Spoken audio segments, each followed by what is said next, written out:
Before we dive into the next exciting story, drop a comment below and let me know, what time is it where you're watching from? I'm curious to see where everyone's tuning in from around the world. Before we dive into the next exciting story, drop a comment below and let me know, what time is it where you're watching from? I'm curious to see where everyone's tuning in from around the world. I don't scare easy, not because I'm brave, but because I've seen enough to know the difference between real danger and the flicker of a scared imagination. At least, I used to think I knew. That was before I took my Volkswagen camper deep into the shadows of Apache Sitgreaves. I was looking for silence. Not peace, not escape, just silence. The kind you only get after long miles of road that coil through pine-thick wilderness, where the air forgets the sound of cities and the trees stand like ancient sentinels holding secrets older than any map. That's what pulled me there. That and the promise of solitude. Something had been gnawing at me for months, something unspoken and uneasy. When your life starts feeling like a closed fist, tight, restless, waiting to strike, you either stay and let it break you, or you go. I went. It was the first week of October. Arizona was cooling off, but the forest still breathed warmth during the day, hiding the bite of winter just beneath its skin. My Volkswagen Westphalia, old but loyal, rattled up Highway 260, just past Sholo, where the paved road grew suspiciously quiet. Most campers that time of year stuck closer to marked campgrounds. I wasn't most campers. I was chasing something wordless, something I couldn't explain even to myself. I pulled off a forest road that looked half forgotten, winding into Sitgreaves like a ribbon dropped by accident. My GPS blinked out 10 miles in, no signal, just static blue. I kept driving anyway. There was a pull in my gut, like I was being led more than going. Like something in the forest had noticed me and was gently beckoning. I found the clearing just before dusk. It wasn't marked, but it was flat and wide enough to back into. Pines ringed the perimeter, thick and black against the coming dark. I killed the engine. That last sputter echoed out and was swallowed by the stillness. And that was the first moment I felt it. The forest didn't just go quiet. It went hollow, as if it were listening. Still, I shrugged it off. You learn to respect the woods, not fear them. That's what I told myself anyway. I popped the top, set up camp, made a fire, ate beans out of a dented can, the usual rituals. I even laughed to myself at how paranoid I used to be during my first few solo trips. Now I was surrounded by miles of pitch black forest and I felt okay. A little exposed, maybe, but not threatened. Until the first knock. It came just past midnight. I wasn't asleep. Couldn't sleep. Something had my nerves humming low and dull like a power line. I was lying on my back, staring up at the pop-top's canvas ceiling, listening to the whisper of wind through pine needles, when knock, knock, knock. Not on the van, not near the fire pit, further off, maybe 30-40 feet beyond the edge of the tree line. Precise, slow, not an animal, not random. I froze. Silence returned, too perfect, like the forest was holding its breath. I waited 5 minutes before unzipping the pop-top window. My flashlight beam scanned the woods. Nothing. Just the press of pine and the vague shimmer of moonlight on bark. I told myself it was a branch, maybe a deer brushing a log, but I didn't believe it. Not really. I slept with the axe within reach, tucked beside the passenger seat. The next morning, everything looked normal, too normal. The kind of bright, crisp forest morning that makes you doubt the things you heard in the dark. I even chuckled to myself over coffee, shaking my head. But the thing about Sitgreaves, it doesn't need to scare you right away. It lets you make yourself comfortable first. I hiked that afternoon, mostly just to stretch my legs. I took a path that didn't really exist, just followed an old game trail through the brush. There was this sound, though, that kept circling me. A flutter, a whisper, like someone mumbling just out of earshot. Every time I turned to pinpoint it, silence. The woods were too dense to see far, so I told myself it was wind, maybe the trees creaking, but even the birds had gone quiet. By the time I got back, my fire pit had been refilled with dirt. That was the moment I stopped pretending. It wasn't erosion. It wasn't wind. Someone, or something, had deliberately packed it with dry earth. The logs I had set aside were missing. Not scattered. Gone. The stones I'd placed were restacked in a neat little pyramid beside the van like a grave marker. My breath stuttered in my chest. I looked around, but the clearing was empty. I didn't hear anyone approach. I didn't hear anyone leave. That night, I didn't sleep at all. I sat in the driver's seat with my hands on the wheel, the axe across my lap, staring into the forest, waiting, watching. And the strangest thing was, I felt like I was being watched too, not just stared at, observed, studied. At 2:14 a.m., I know because I checked. I saw movement. It was subtle, almost imperceptible. A figure between the trees, not walking, standing, just far enough that I couldn't make out features. It didn't move like a person either. It leaned slightly, its shape too narrow, its limbs too long. I blinked once, twice, and it was gone. I turned the key. Nothing. Dead. The Volkswagen wouldn't start. The battery had been fine. I checked it earlier that day. I had solar panels. Nothing should have drained it. But the van was stone silent. I didn't panic. Not yet. I just kept staring into the woods, trying to track any movement. At some point, I must have dozed off with the axe in hand, because when I woke up, it was dawn and the forest looked new again. Innocent. Like it was mocking me. But what broke me wasn't the battery or the fire pit or the figure. It was the photograph I found, taped to the inside of my back window. It was a picture of me, sleeping in the pop-top, taken from outside the van. I stared at it, my pulse hammering. The angle was low, like someone had crouched beside the van and taken it quietly in the dead of night. I didn't hear anything. I didn't feel anything. That's when I realized I was not just being watched, I was being tested. I didn't scream. I didn't cry. But my hands were shaking so badly I couldn't hold the photo still. I don't know how long I stood there inside the van, just staring at that image. Myself, asleep, completely vulnerable, taken from no more than 3 feet away. Whoever did this had been near, close enough to reach out, to touch the van, to do God knows what, and I'd slept through it. I had always thought of my Volkswagen as a kind of shell, old, yes, and creaky, but mine. A home on wheels, a boundary between me and the rest of the world. But now it felt like a coffin, like a trap, and someone else had found the key. I tore the photo down and checked every inch of the van. No scratches, no prints, no footprints around the tires. Even the dirt looked undisturbed. That bothered me more than anything. No trail in or out, no bent grass. Whoever or whatever had been watching me moved in a way that left no trace. Still, my first instinct was rational. I told myself it had to be some lunatic, a person. That was comforting in its own twisted way. Humans are dangerous, yes, but they're explainable. But deep down, I knew I was lying to myself. The air had changed. It was thicker that morning. Damp, almost syrupy. And it carried this smell I still can't describe properly. Sweet but wrong, like rotting fruit under a floorboard. Subtle but persistent. It clung to my skin, to my hair. Even after I washed my face in the creek, I could smell it. I tried the van again. The battery clicked weakly. Still dead. No signal. No map. No help coming. I grabbed my pack, loaded what I could carry, water, food, flare gun, flashlight, and started walking. I told myself I'd hike back toward the forest road, hitch a ride, call for a tow. Easy, logical. But as I walked, the trees began to close in differently. It wasn't the terrain, though it grew rougher, but the way the forest bent toward me. I don't mean physically, not really. It was something more psychological, spatial. Like the path behind me was unraveling the further I walked forward. Every time I glanced back, the landscape had shifted. Subtle changes at first, different branches, a new cluster of rocks. But after an hour, I could no longer tell which way I'd come. I looked for sun to orient myself, but the light overhead was strangely diffuse. No direct rays, just a gray haze, like dusk at noon. I wasn't just lost, I was disoriented, like the forest was folding around me. Around the second hour, I found the symbol, carved into the side of a tree about 8 feet up, too high for most people to reach without a ladder or a boost.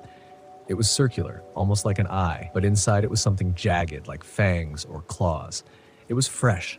The bark curled at the edges like it had been cut that morning. I touched it and immediately pulled back. The wood was warm, not sun-warm, not ambient, but as if the tree itself had a pulse.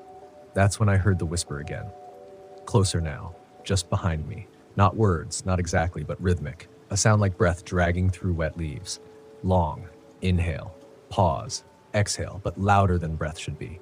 It moved from tree to tree, never visible, but always just behind me. I stopped walking. My feet sunk slightly into the pine-soft floor, and I felt it. Vibration. Faint, but present. like something massive was shifting under the soil, a subterranean rhythm. I don't remember sitting down, but I did. I sank against a rock and just stared at the forest. I wasn't panicking, not in the traditional sense, but my mind had gone quiet, too quiet, like something inside me had accepted it. This was no longer a rescue mission. This was survival. I don't know how long I sat there, but eventually I stood. Something told me to keep moving, not toward a road, not towards safety, just away from that feeling, from the smell, from the whispers. And that's when I found the second van, a Volkswagen Westphalia, just like mine. Same year, same model, same faded blue paint, covered in pine needles, its windows streaked with grime. At first, I thought it was mine. Maybe I had gotten turned around. But when I opened the door, I knew. It was abandoned. Everything inside had rotted. Sleeping bag covered in mildew, food wrappers turned to dust, floor rusted through. The roof canvas had collapsed inward, and inside I saw something that made my heart cave in. Another photograph. This one was pinned to the back of the driver's seat. I recognized the angle immediately. It was taken from behind the van, low to the ground. A person slouched against the rock I just sat on, wearing my clothes, holding my pack. It was a photo of me, taken today, an hour ago, maybe less. That was the moment I finally let go of logic. I stumbled back from the van and fell, scraping my hands on gravel. The forest had gone utterly still. The kind of silence that doesn't feel natural. No wind, no birds, no insects. Just that low, pressing hum beneath the earth. And something else. Footsteps. Not fast, not aggressive, but deliberate. Heavy. Like someone walking with immense care, so careful it made it worse. They came from the trees behind the van, crunching pine needles just enough to be heard, never seen. I didn't stay. I ran. I didn't care which direction. I just ran. Trees whipped past me in a blur. I could feel my lungs burning, my feet sliding in the dirt. My flashlight bounced wildly in my pack, slamming against my ribs. I heard the footsteps match me, never gaining, never fading. Just following. At one point, I swear I could hear breathing. Not mine. Something slower, deeper, like it was enjoying the chase. I didn't stop until I collapsed on the edge of a dry creek bed, lungs in tatters, vision swimming. When I looked up, I realized something that shattered whatever pieces of reason I had left. I was back at my own van. Same clearing, same fire pit, still packed with dirt, same log with my axe leaning against it. No footprints, no signs of my escape. Just reset, like I'd never left. And in the driver's seat, pinned to the steering wheel with a rusty old knife, was a new photo. This time I wasn't sleeping. This time I was awake, looking straight into the camera. And I wasn't alone. There was something behind me in the photo. Tall, thin, its face too long, no eyes, just smooth, pale skin stretched too tightly over a skull-like head. Its mouth was a wide gash, turned upward as if smiling. I never heard it approach, never felt it there, but it had been right behind me. I didn't move. I couldn't. I stared at that photo for so long my eyes started to blur, but I didn't blink. Couldn't risk losing even a second to darkness. Something inside me had cracked, and I felt it like a hairline fracture running straight through the center of my chest. It wasn't fear anymore. It was something colder, a knowledge. The kind of knowledge that robs you of denial. This thing wasn't just stalking me. It was studying me, documenting me, leaving evidence for me to find, like it wanted to be seen, like it wanted me to know it was always there. Some people freeze. Some people run. But me? I went quiet. It's hard to explain what happens when your body is saturated with terror, but your brain still needs to make choices. Everything becomes mechanical, deliberate. Every sound feels like it's happening inside your skull. Every breath tastes like metal. I stepped away from the photo, slowly. The knife it was pinned with was old, maybe decades, dull with rust, handle wrapped in leather and twine. It wasn't mine, but I took it anyway. I slid open the side door of the van. Everything was exactly where I'd left it. Stove, cooler, sleeping bag. And then I noticed something new. Carved into the inside of the van door, deep gouges, like someone had used a stone or sharp claw, was a message. 4 words, "Don't sleep here again." My mouth went dry. My tongue felt like it had turned to chalk. I didn't recognize the handwriting, but the shape of the letters, sharp, jagged, made my skin crawl. They weren't written in panic. They were deliberate, like a warning from someone who knew exactly what they were talking about. I didn't plan anything from that moment forward. I just acted. I grabbed my bag, poured out the canned food, ditched anything that clanked or made noise, kept only water, a compass that probably didn't work, and the photo. I didn't want to stay in the van another second. But where would I go? I didn't know anymore. Every direction felt like a circle. Every trail felt like it was watching me. Still, I walked. It was the smell that guided me now, that faint, rot sweetness in the air. The stronger it got, the more I turned away. I didn't have a map, but I had instinct. And instinct told me that thing had marked its ground. It wasn't protecting territory. It was cultivating it. I don't remember how far I walked. Hours, maybe. Time had stopped being linear. I didn't care about sunset anymore. There was no sunset in that place.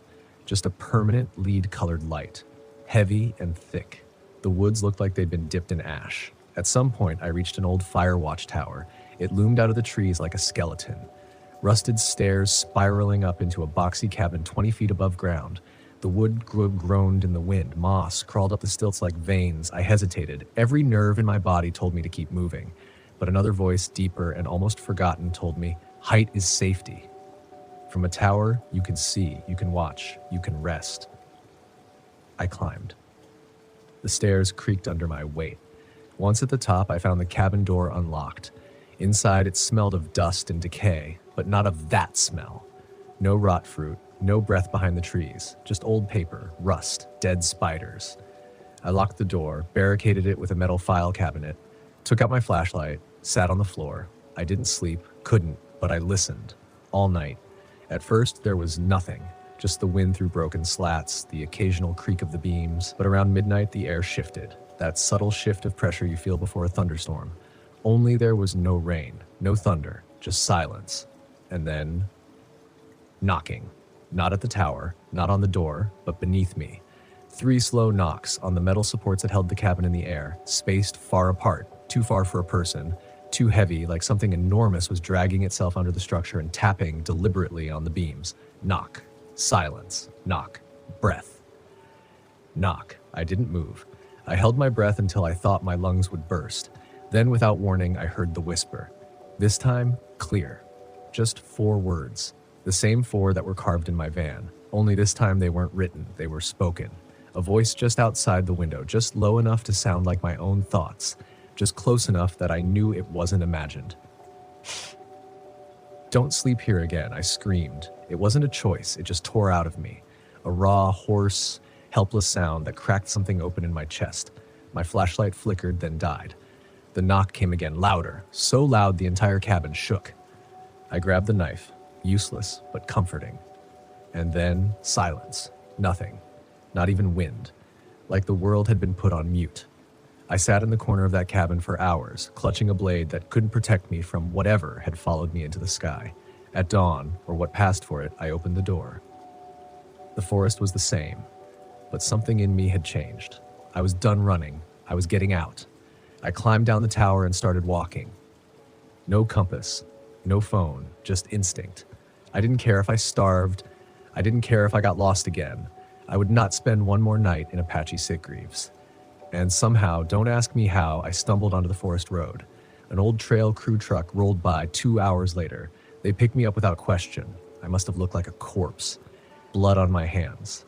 Dirt on my face. I didn't speak. Not for a long time. Not until they dropped me at a ranger station 2 hours away. I asked them if they'd ever heard of people going missing in that forest. The driver looked at me, quiet for a moment, and said, "People don't go missing, they just stop coming back." I wish I could tell you that was the end, that I made it back to the world, went home, shook it off, and learned my lesson like some cautionary tale in a dusty survival guide. But no, that forest didn't just follow me home, it came with me. For a while, I thought I was fine. I left Arizona, drove for days, didn't stop until I hit the California coast.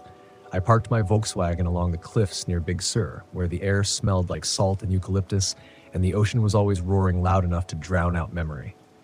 But sleep never returned to me the same way. It came in fragments, in glitches. I'd nod off for 10 minutes and wake with my heart pounding, certain that someone was standing just outside the van. The dreams weren't even dreams. They were locations, the fire tower, the ashy pines, that old abandoned van. I kept seeing the photo again and again, but this time the person in it wasn't me. It was someone watching me. I tried talking about it once. At a roadside diner outside Santa Cruz, I met this old guy with a 70s VW Westphalia who'd been living out of it since Reagan was president. I figured if anyone had seen some things, it would be him. He had eyes like boot leather and hands like stone. He looked like he hadn't slept a full night in decades either. I told him about Apache Sitgreaves, about the van, about the photo, about the knocking. He went quiet. Didn't even touch his food. Then he looked at me and said, "You heard the forest speak." I didn't understand. He shook his head slowly and said, "Haunted. They're alive, and they don't want you there." I asked him if he'd been. He nodded once. 1979. Never went back. Then he said something I'll never forget. Some forests grow things that aren't trees. I left the diner without finishing my meal. I drove through the night. The silence in my van felt deeper than anything I'd ever heard before. Like I wasn't just driving away from something, but towards something I couldn't see yet. I couldn't listen to music. Couldn't stand the sound of my own voice. I just kept driving until the gaslight forced me to stop. I kept checking the rearview mirror. Not for cars, for movement. The scariest part wasn't the shadow I thought I saw once in the back window. It was that I wanted to go back. That voice, that breath, that whisper at the tower, "Don't sleep here again." It wasn't a threat. It was a pull, an invitation wrapped in a warning. I wanted to know more, to understand what that thing was, or who, or why it looked like me, why it studied me, why it waited until I was alone. I went home for a while, tried to return to normal life, parked the van, got an apartment, tried working, tried sleeping in a bed again, but I'm stuck. The smell stayed with me, that sickly sweet rot. It would hit me in elevators, in stairwells, in grocery stores, and every time I'd whip around expecting to see those trees, those pale pines, that terrible gray sky. I started researching not just Apache Sitgreaves, but disappearances. I found old ranger reports, ones not listed online but filed in paper stacks from the 60s and 70s. Reports of hikers turning around to find their campsite moved. Campers who radioed in at midnight and were never heard from again. One report in 1983 described an entire search party vanishing. No remains, no gear, just a rusted truck found 2 years later, overgrown with moss, keys still in the ignition. They'd carved something into the dashboard. 3 words, "Watch the trees." That's when I realized something. It's not you that sees the trees, it's the trees that see you. I thought about going back, really, truly considered it.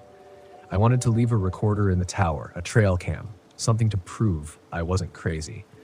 But then I remembered the knock, the weight of it, the way it felt like it wasn't just hitting the metal, but vibrating through it, through me. Like it wasn't knocking on the structure at all, but on something deeper, something inside. A week later, I got a letter, no return address, postmarked from somewhere in New Mexico. Inside was a photograph, not the same one, a new one, same van, different angle. It was parked in a clearing, windows dark. Only now, I wasn't in the photo, but the thing was standing just outside the van, next to the door, half in shadow. It looked like me if you'd submerged me in river water for 6 months. Skin bloated and pale, eyes glassy, head tilted at that same unnatural angle, mouth just slightly open. On the back of the photo, written in smudged pencil, were 3 words. "Still watching you." I didn't sleep that night. Didn't sleep for many nights. I sold the van, burned every camping map I owned, moved to the city, to a place where I couldn't see a single tree from my window. But every now and then, I still hear it. That slow, deliberate knock. Once, twice, 3 times. Sometimes in dreams, sometimes just before I fall asleep, sometimes in the silence between the hours when the world forgets to breathe. And always, always, I remember what that place taught me. Apache Sitgreaves isn't dangerous because of bears or mountain lions or getting lost in the woods. It's dangerous because it knows you, because it sees you, and because once it does, it never lets you go. There's a moment after the fear has drained out of you where all that's left is silence, not peace, not resolution, just that quiet hollowing of the soul. A moment when you realize that some places don't take your life, they just take something from it, and you never really notice what's missing until it's too late. What Apache Sitgreaves took from me wasn't just sleep or sanity or some sense of safety under the stars. It took the version of me that thought the world was still just trees and trails, that there was no meaning in the way a branch bends in the wind, that a photograph only shows what's in front of the lens and not what's watching from behind it. It stripped away the illusion that camping is always peaceful, that solitude is always safe, that wilderness doesn't want anything from you. But that's the lie we tell ourselves, isn't it? We park our vans under those wide black skies and convince ourselves we're escaping, that nature is this neutral force, that it welcomes all souls equally. But not all forests are there to be explored. Some are there to observe, some are waiting. Apache Sitgreaves is waiting. And if you climb that forest road, if you ignore the nausea, the flickering shadows, the way the silence grows too quiet, if you set up your camp thinking you're alone, you're already wrong, because the forest has seen you, and it remembers.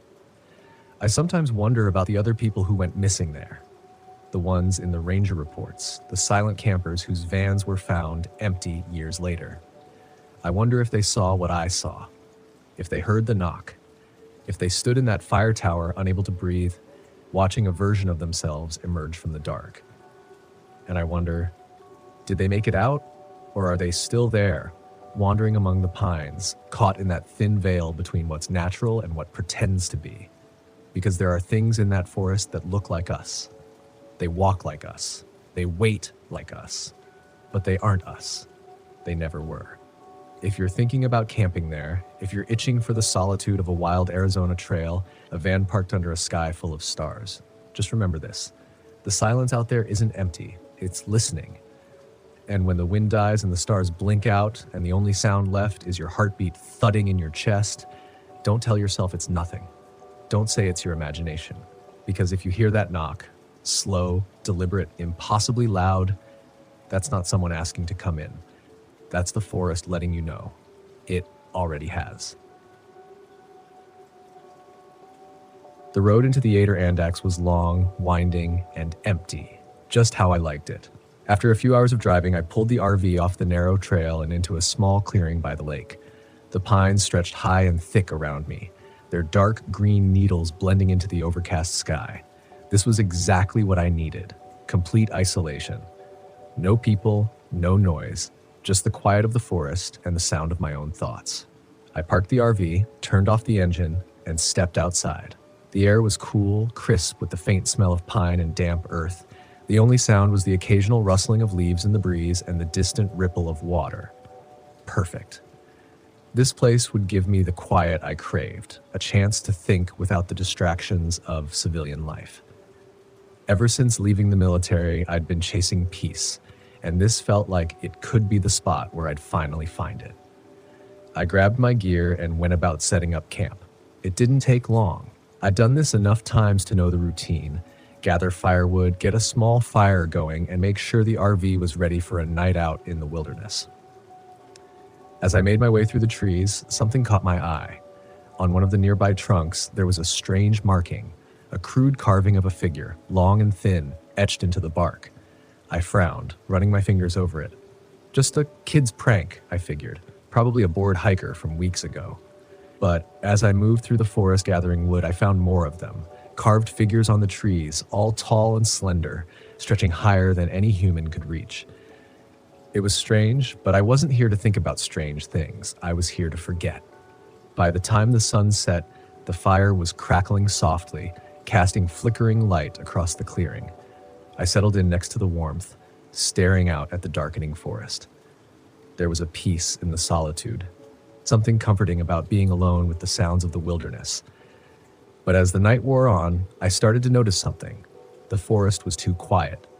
No rustling leaves, no night animals scurrying about, just silence. And then, just beyond the edge of the firelight, I heard it. A soft rustling sound, like something moving through the underbrush.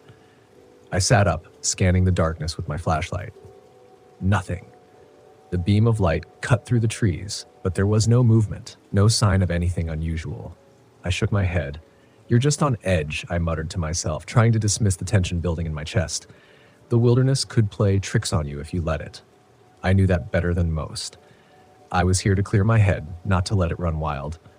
But then I saw it. At the edge of my vision, just for a split second, something moved. Tall, thin, just beyond the trees. I jumped to my feet, gripping the flashlight tighter, and aimed the beam toward where I'd seen the figure.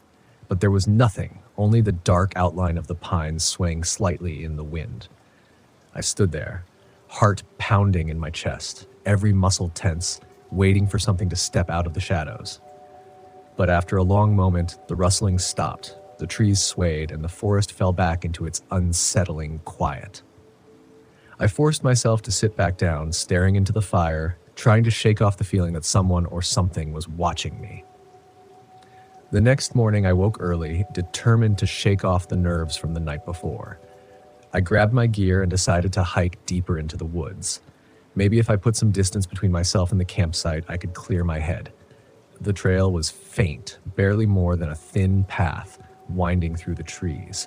As I walked, I found more of the carvings on the trees, each one stranger than the last. They were everywhere, slender, elongated figures with no faces, all staring outward, all watching. The forest felt darker here, the canopy thick enough that the sunlight barely broke through. About an hour in, I reached a ridge overlooking the valley. The view was stunning, endless trees stretching out below, the mountains rising in the distance. I was about to pull out my camera when I heard footsteps behind me. "Morning," a voice said. I turned to see an older man, probably in his 60s, standing a few feet away. He was holding a bundle of firewood in his arms, his face weathered and sun-creased like someone who'd spent his entire life outdoors. "Didn't expect to see anyone out here," I said, giving him a nod. "Not many people come this deep into the forest," the man replied, his voice low and rough. He looked me up and down, then glanced toward the valley. "You camping nearby?" "Yeah, just over by the lake, trying to get some quiet." He gave me a long look, his expression unreadable. "You should be careful. This part of the Ader Andax, it's different." "Different how?" I asked, raising an eyebrow. He glanced around, his eyes flicking nervously toward the trees. "There's something in these woods. People call it the Watcher. It stays deep in the forest, watching from the shadows. You see it once and you'll start seeing it everywhere." I laughed, shaking my head. "Local ghost stories." The man didn't smile. "It's not a story. It's real. People who see the Watcher, they don't come back the same." He took a step closer. "I'm telling you this because you look like you've seen things. You know when something's not right, and something's not right here." I met his gaze, feeling that familiar knot of unease tightening in my gut. "What do you mean?" "You'll know when it's close. You'll hear it first, and then you'll feel it." He turned, starting back down the trail. "Just don't stay too long." I watched him go, his words echoing in my mind. Part of me wanted to laugh it off as superstition, but the way he'd looked at me, like he'd seen the same thing I had last night, made it hard to dismiss. That evening, back at camp, the unease was worse. The forest felt like it was closing in, the trees towering higher than I remembered, the shadows deeper, darker. The wind had picked up, making the fire flicker and sputter, but it didn't drown out the sounds. The rustling came back, louder this time, and with it, something else. Footsteps, slow, deliberate, circling the campsite. I grabbed my flashlight, shining it into the darkness, but the beam barely seemed to penetrate the trees. The footsteps stopped as soon as the light hit them, but when I moved the beam, they started again. I stood, turning in a slow circle, the flashlight in one hand and my knife in the other. My pulse was pounding, adrenaline kicking in. Every instinct I had screamed that something was wrong, that I wasn't alone out here. But no matter how hard I looked, I couldn't see anything. And then, just beyond the firelight, I saw it. A figure, tall and impossibly thin, standing between the trees. Its body was almost skeletal, its limbs too long, its head bent slightly as if it were watching me from above. Its eyes, or where its eyes should have been, were hollow, dark pits that stared right at me. My blood ran cold. I took a step back, my breath catching in my throat. The figure didn't move. It just stood there, watching, its presence pressing down on me like a weight.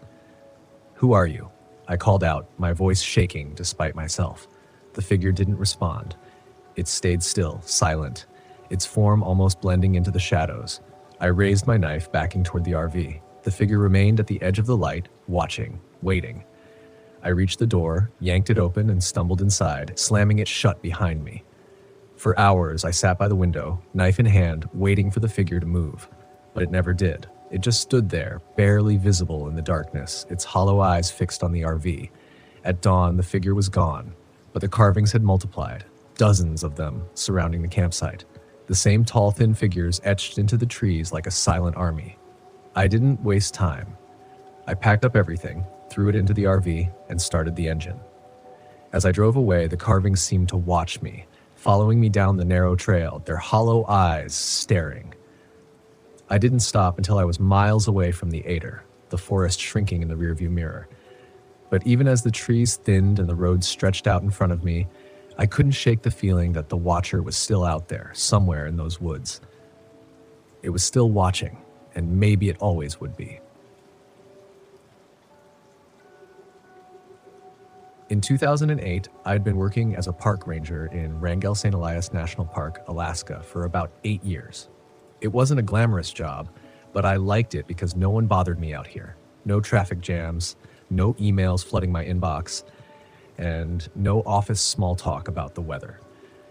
I was in charge of patrolling some of the most remote parts of the park, places so isolated that if you found yourself lost, you'd wish you had at least brought along someone who could dig a decent grave.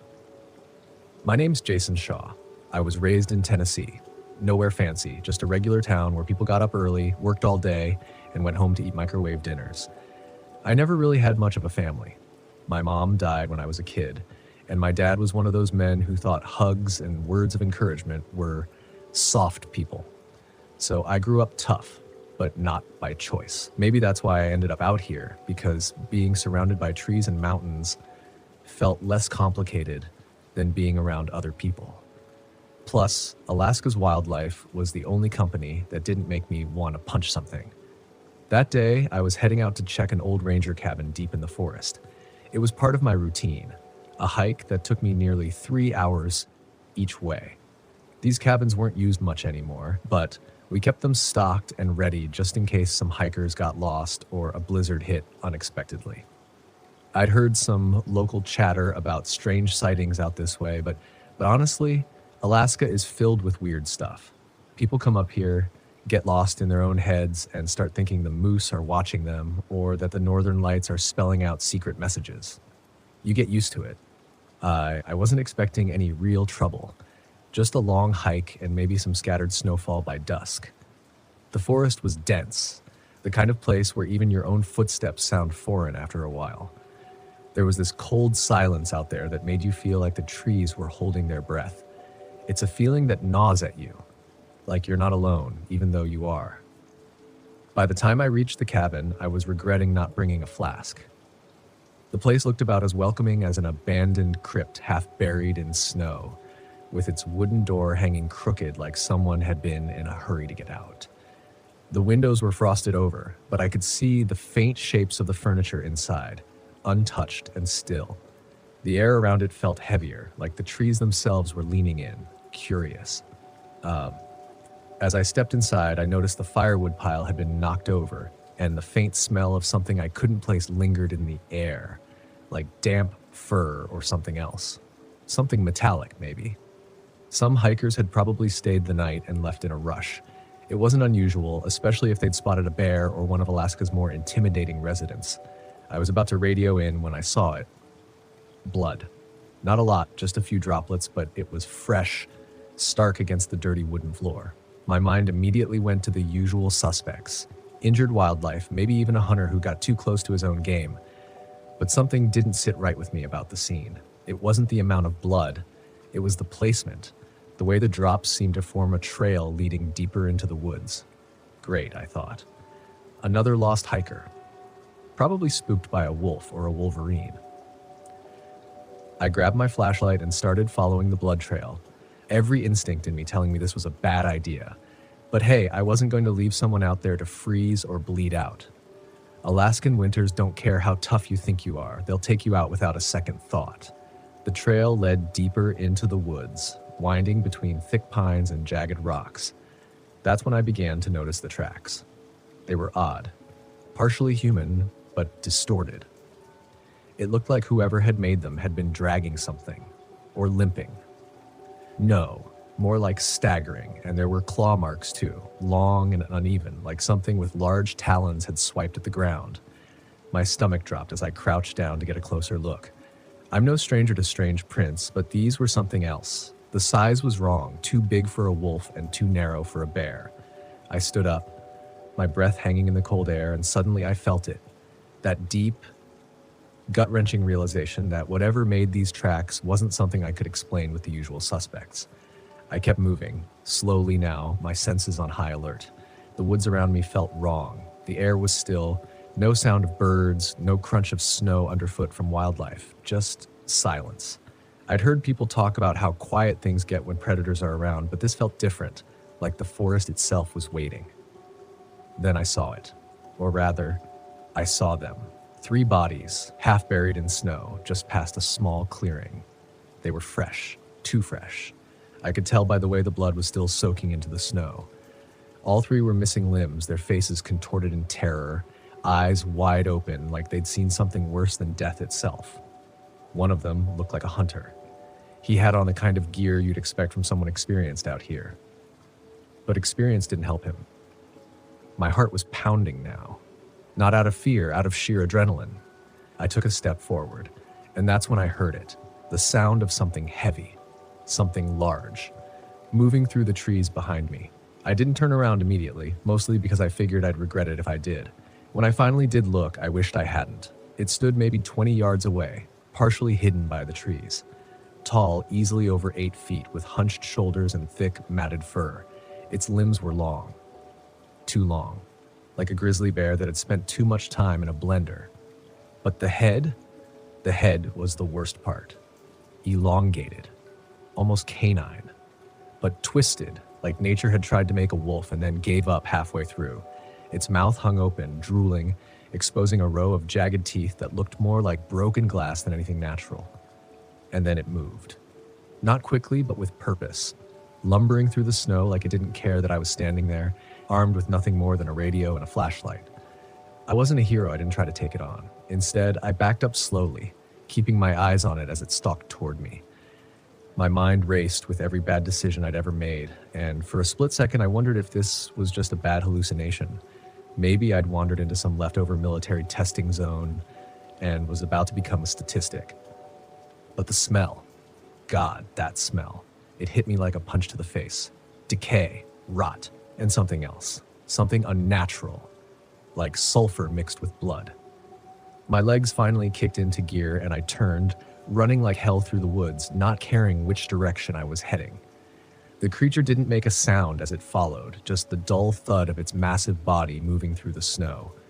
My lungs burned, my heart felt like it was going to explode, but I kept running, fueled by the very real possibility that if I stopped, I'd end up like those bodies in the clearing. I don't know how far I ran, but I eventually lost it. At least I thought I did. The forest around me was pitch black now, and my flashlight was starting to flicker.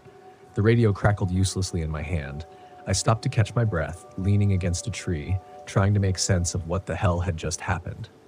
And that's when I heard the scream. Close. Maybe 100 yards away. At first, I thought it was human. It wasn't. It was something trying to sound human. Like a poor imitation, I don't know what came over me, but I started moving again, this time more cautiously. The scream came again, closer this time, and then I saw the source. Another body. But this one was different. It was alive, barely. A woman, or at least what was left of her, was crawling through the snow. Her legs had been torn to shreds, and she was dragging herself forward, leaving a trail of blood behind her. I crouched down beside her, ready to help, but as soon as I touched her, I knew it was too late. She looked at me, her eyes wild with pain and fear, and then she whispered something I'll never forget. It's not from here. Before I could ask her what she meant, she let out a final, ragged breath and went still. I stood up, scanning the trees, my pulse hammering in my ears. Whatever had done this wasn't far. I needed to get out of here. Fast. But as I turned to leave, I caught a glimpse of something shiny poking out of the snow beside the woman's body. A camera. A small, handheld one. It looked like it had seen better days, but it was intact. I grabbed it, tucking it into my jacket pocket, and took off again, my mind racing with questions. Back at the ranger station, I didn't say a word to anyone. I just locked myself in the office, pulled out the camera, and hit play. The footage was shaky, the kind you'd expect from someone running for their life. It showed the forest, the snow, the trees blurring by as the person holding the camera sprinted. And then, for a split second, there it was, the creature. Its massive form loomed in the background, moving too quickly for something that size. And then, the screen went black. I sat there for what felt like hours, trying to process what I'd just seen. Eventually, I knew I had to do something. The next morning, I handed the camera to my supervisor without saying much. "You're not going to believe this," I said. He watched it, his face going pale. After a few minutes, he turned it off and looked at me. "Let's keep this between us for now," he said. I nodded, not because I agreed, but because deep down, I knew that whatever it wasn't something anyone else needed to know about. Alaska had its secrets, and I had just stumbled upon one I wished I hadn't. The next day, the cabin was burned down by accident. Let's just say I got a promotion after that. And they finally put a flask in my ranger kit. Not that I needed one. I quit drinking after that night. No use trying to forget what you can't explain. We thought we knew the Ozarks. Matt swore up and down that Mark Twain National Forest was a hidden gem. Untouched trails, beautiful vistas, perfect for a 3-day backpacking trip. He was always good at selling these kinds of trips, making it seem like a dream adventure. I believed him mostly because I loved him. Even then, as we parked the car at the trailhead and unloaded our gear, I couldn't shake the feeling that this trip was going to be different. "Looks like we're in for some real wilderness this time," Kyle said, flashing a grin. He was already making jokes about getting lost and being eaten by cryptids. Classic Kyle, always trying to lighten the mood. I laughed it off, but something about the dense trees and the isolation made the joke sit heavy in my chest. The forest felt too quiet, too vast. Matt, as usual, was all business. He was adjusting his pack, double-checking the map on his phone. "We'll follow the GPS for most of the way," he said, his voice filled with confidence. "Should be easy, just a couple of tough climbs, but nothing we can't handle." I glanced at Sarah, who was tightening the straps on her hiking boots. She was always the tough one, competitive, never backing down from a challenge. I liked that about her, but sometimes it felt like she had something to prove, especially when Matt was around. I couldn't tell if it was admiration or rivalry. "Let's get moving," Matt called, waving us on. "We've got a lot of ground to cover." The first day went as expected. We hiked deeper into the forest, leaving behind the marked trails and venturing into the heart of the wilderness. The trees were taller here, their branches heavy with green, creating a canopy that let in only slivers of sunlight. It felt like the forest was swallowing us whole, but Matt pressed on, oblivious to the creeping unease that gnawed at me. That night, we set up camp by a small stream. The air was cooler than I expected, a bite of cold that sank into my bones as the sun set. Kyle's tent had a broken pole, something he hadn't noticed until we tried setting it up. He laughed it off, saying he'd just sleep in Sarah's tent, but Matt's frustration was clear. "Next time, check your gear before we leave," Matt snapped, his voice tight. "Relax, man, it's just a tent pole," Kyle said, but the tension between them simmered. I was too tired to deal with their bickering, so I busied myself with starting the fire. Dana, my girlfriend, snapped photos as always, capturing the last glimmers of daylight filtered through the trees. She looked peaceful behind the camera, but I could tell she felt it too, that sense that something was off. That night, we heard the first howl. It was distant at first, almost like the wind moving through the trees, but then it came again, low and deep, rising into a chilling wail that made the hairs on my arms stand up. "What the hell was that?" Sarah muttered, her hand instinctively moving toward the hatchet strapped to her pack. Matt shrugged, trying to play it off. "Probably just a coyote or something. These woods are full of wildlife." But it didn't sound like any coyote I'd ever heard. I exchanged a glance with Dana, and she raised her eyebrows in that way she did when she didn't believe something. Kyle, of course, took the opportunity to joke. "Sounds like Bigfoot's out there, or maybe the Ozark Howler," he said, his voice teasing. "You guys know that one, right? Big hairy creature, glowing red eyes, hunts hikers for fun." Knock it off, Matt said sharply. It's just an animal. Get some sleep. We've got a long hike tomorrow. I tried to brush it off too, but lying in our tent that night, I couldn't shake the feeling that something was watching us. Every rustle of the leaves, every snap of a twig outside made my heart race. I must have drifted off at some point, but it was restless sleep. The next morning, Dana told me she'd seen something outside the tent, just for a second, but she was sure of it. Red eyes. I saw red eyes, Matt, she said softly. I laughed nervously, thinking she must have been half asleep. Maybe it was just a trick of the light, I said, though even I didn't believe it. I hadn't told anyone about the dreams I'd had, the sensation of being watched, hunted, like we were intruding on something that didn't want us there. Day 2 was worse. The forest grew denser, the path less defined, and the GPS signal flickered in and out. At one point, we lost it completely. Matt insisted he could still navigate using the map, but the landscape wasn't matching up with anything. The trees felt wrong, closer somehow, like they were moving in on us. The air grew colder, and the silence pressed down like a weight.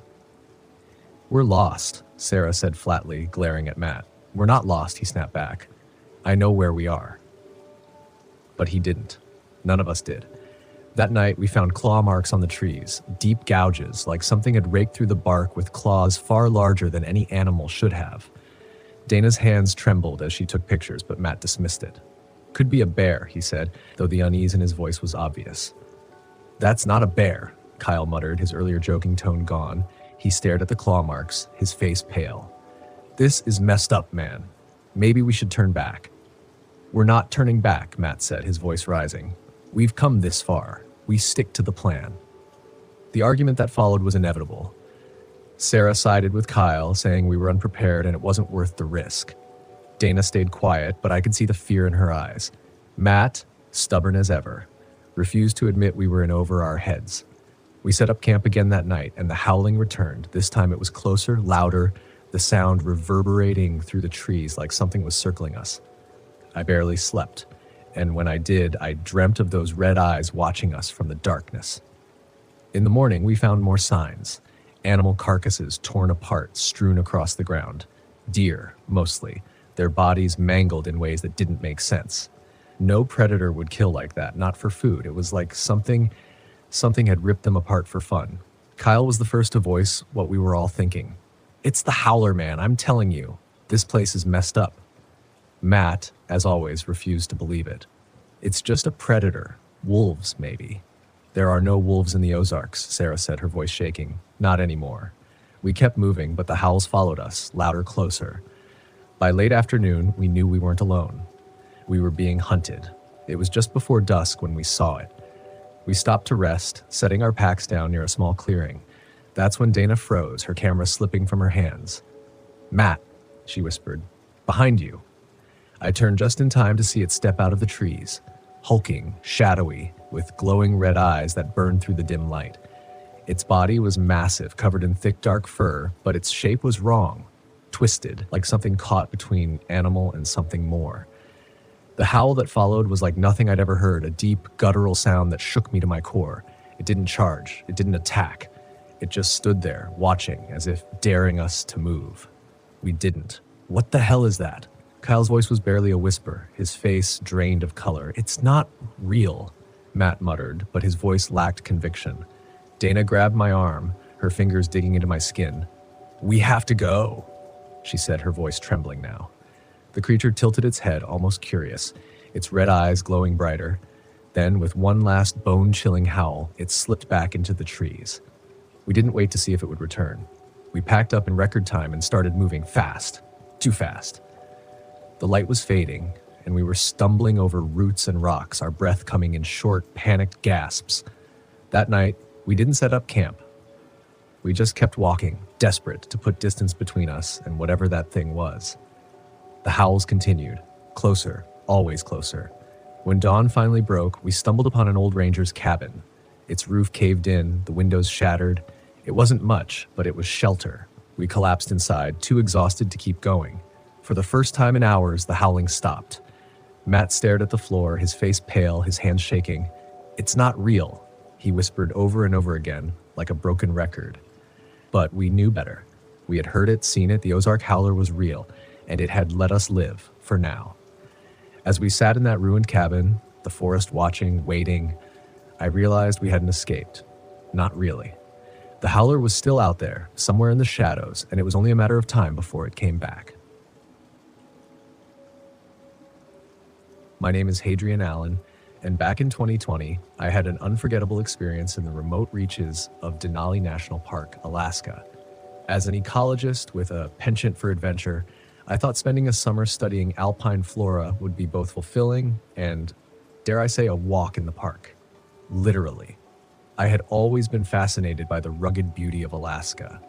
The towering peaks, the sweeping glaciers, and the untouched wilderness called to me like a siren song.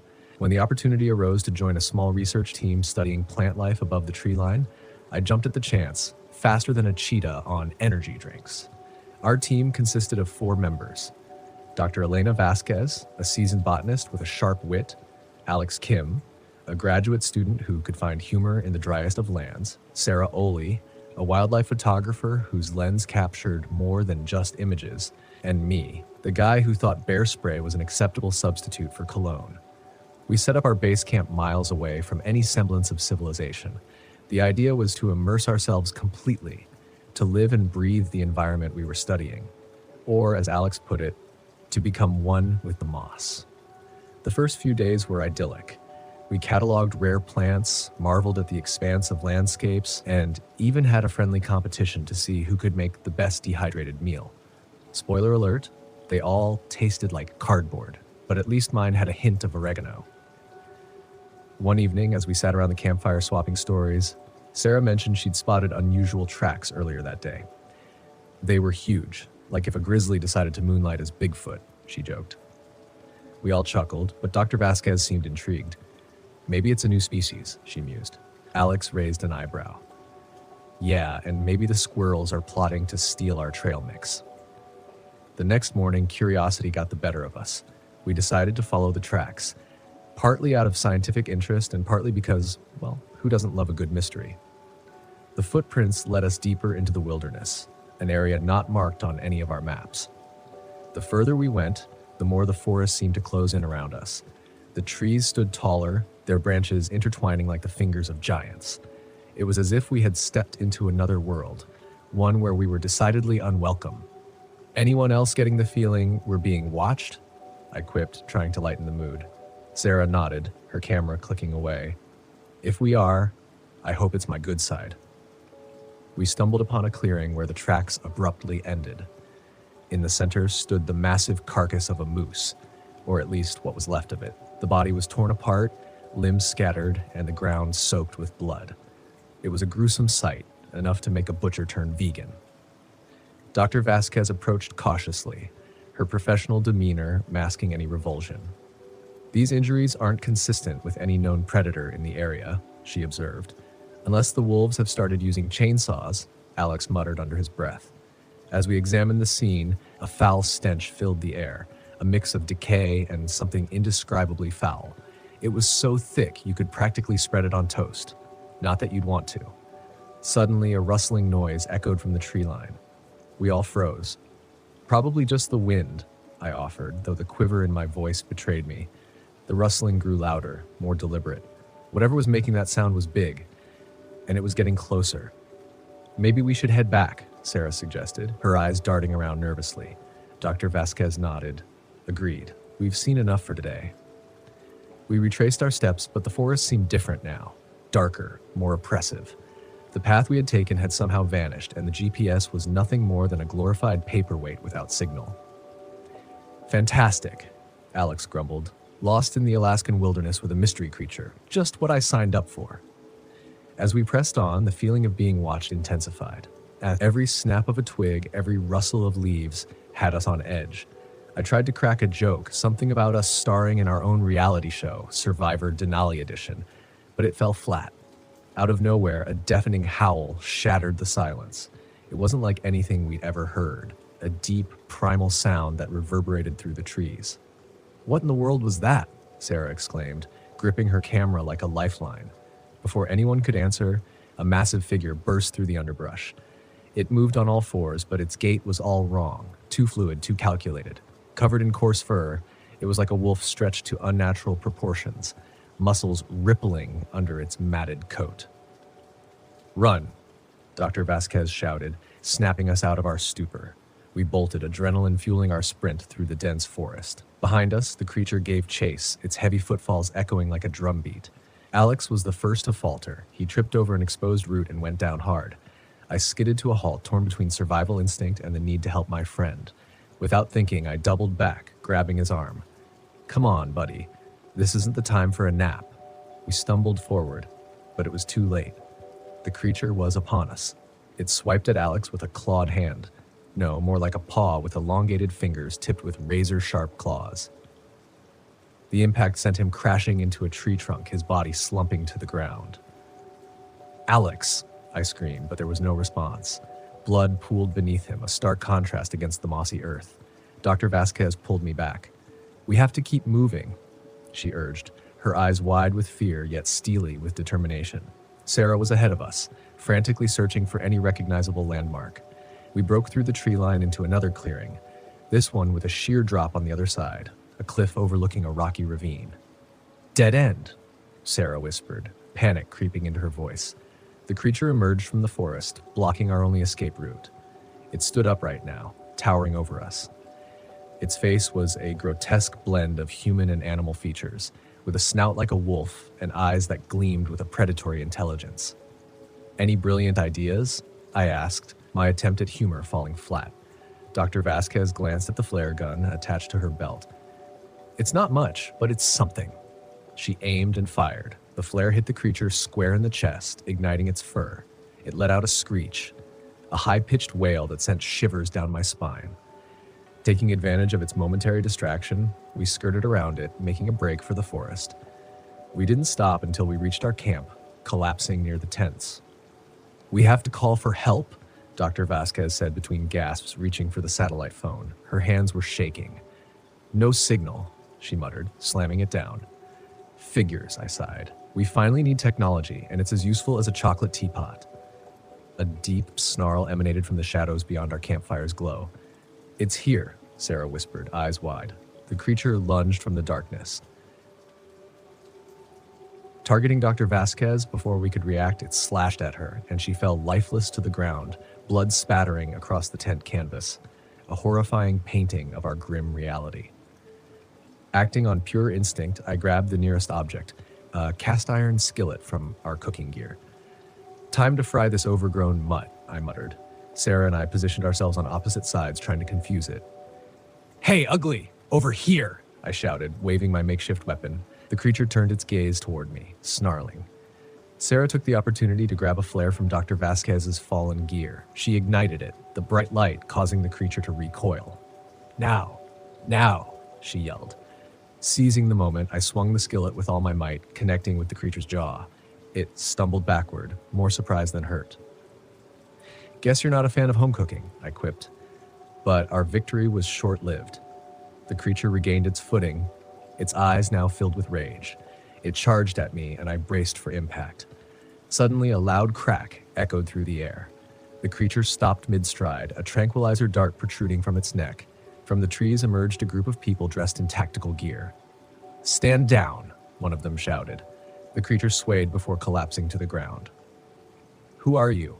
I demanded, both relieved and baffled. The apparent leader approached. "Federal Wildlife Control," he stated curtly. "You're lucky we got here when we did." "Lucky's one word for it," Sarah muttered. They secured the creature with heavy chains, hauling it onto a reinforced vehicle. "What is that thing?" I asked. The man glared at me. "Classified," he replied, "but let's just say it's a genetic anomaly we've been tracking." "Classified? 2 of our team members are dead," I shouted, anger boiling over. He paused.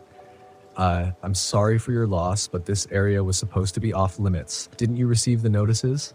We exchanged glances. "No, we were given full clearance for our research. Dr. Vasquez handled all the permits." Something wasn't adding up. They escorted us back to civilization, but warned us to keep silent about the incident. "For your safety and others," their leader emphasized.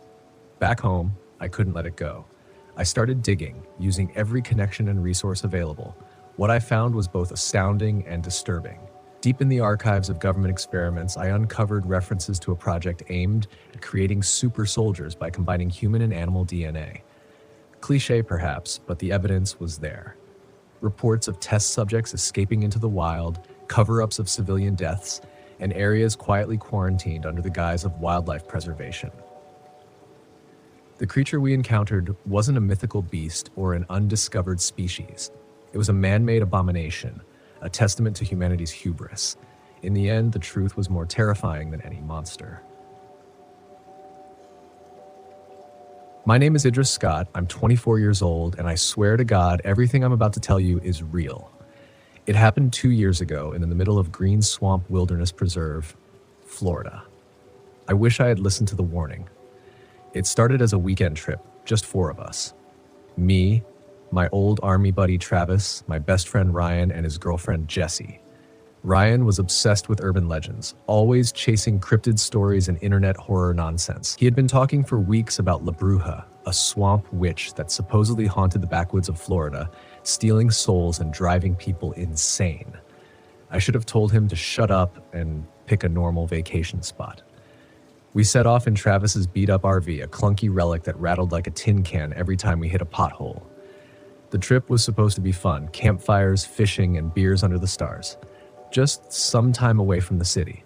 Instead, it became the worst night of my life. The first sign of trouble came before we even got there. At a gas station just outside the swamp, an old man sitting on the porch stared at us like we were already dead. He spat into a tin cup and said, "Y'all ain't got no business out there." Ryan, grinning like an idiot, asked if he believed in the stories. The old man's face darkened. "Once you hear the singing, it's already too late." Travis laughed it off. Jessie rolled her eyes. I felt something tighten in my chest. We drove into the wilderness, deeper than I liked. No cell signal, no GPS. After a while, just miles of swamp, trees like skeletal hands reaching toward the sky. It was nearly sunset when we finally parked the RV in a clearing by the water. The first thing I noticed? The silence. No birds, no bugs, not even the hum of mosquitoes. Just dead air, thick with humidity and something I couldn't name.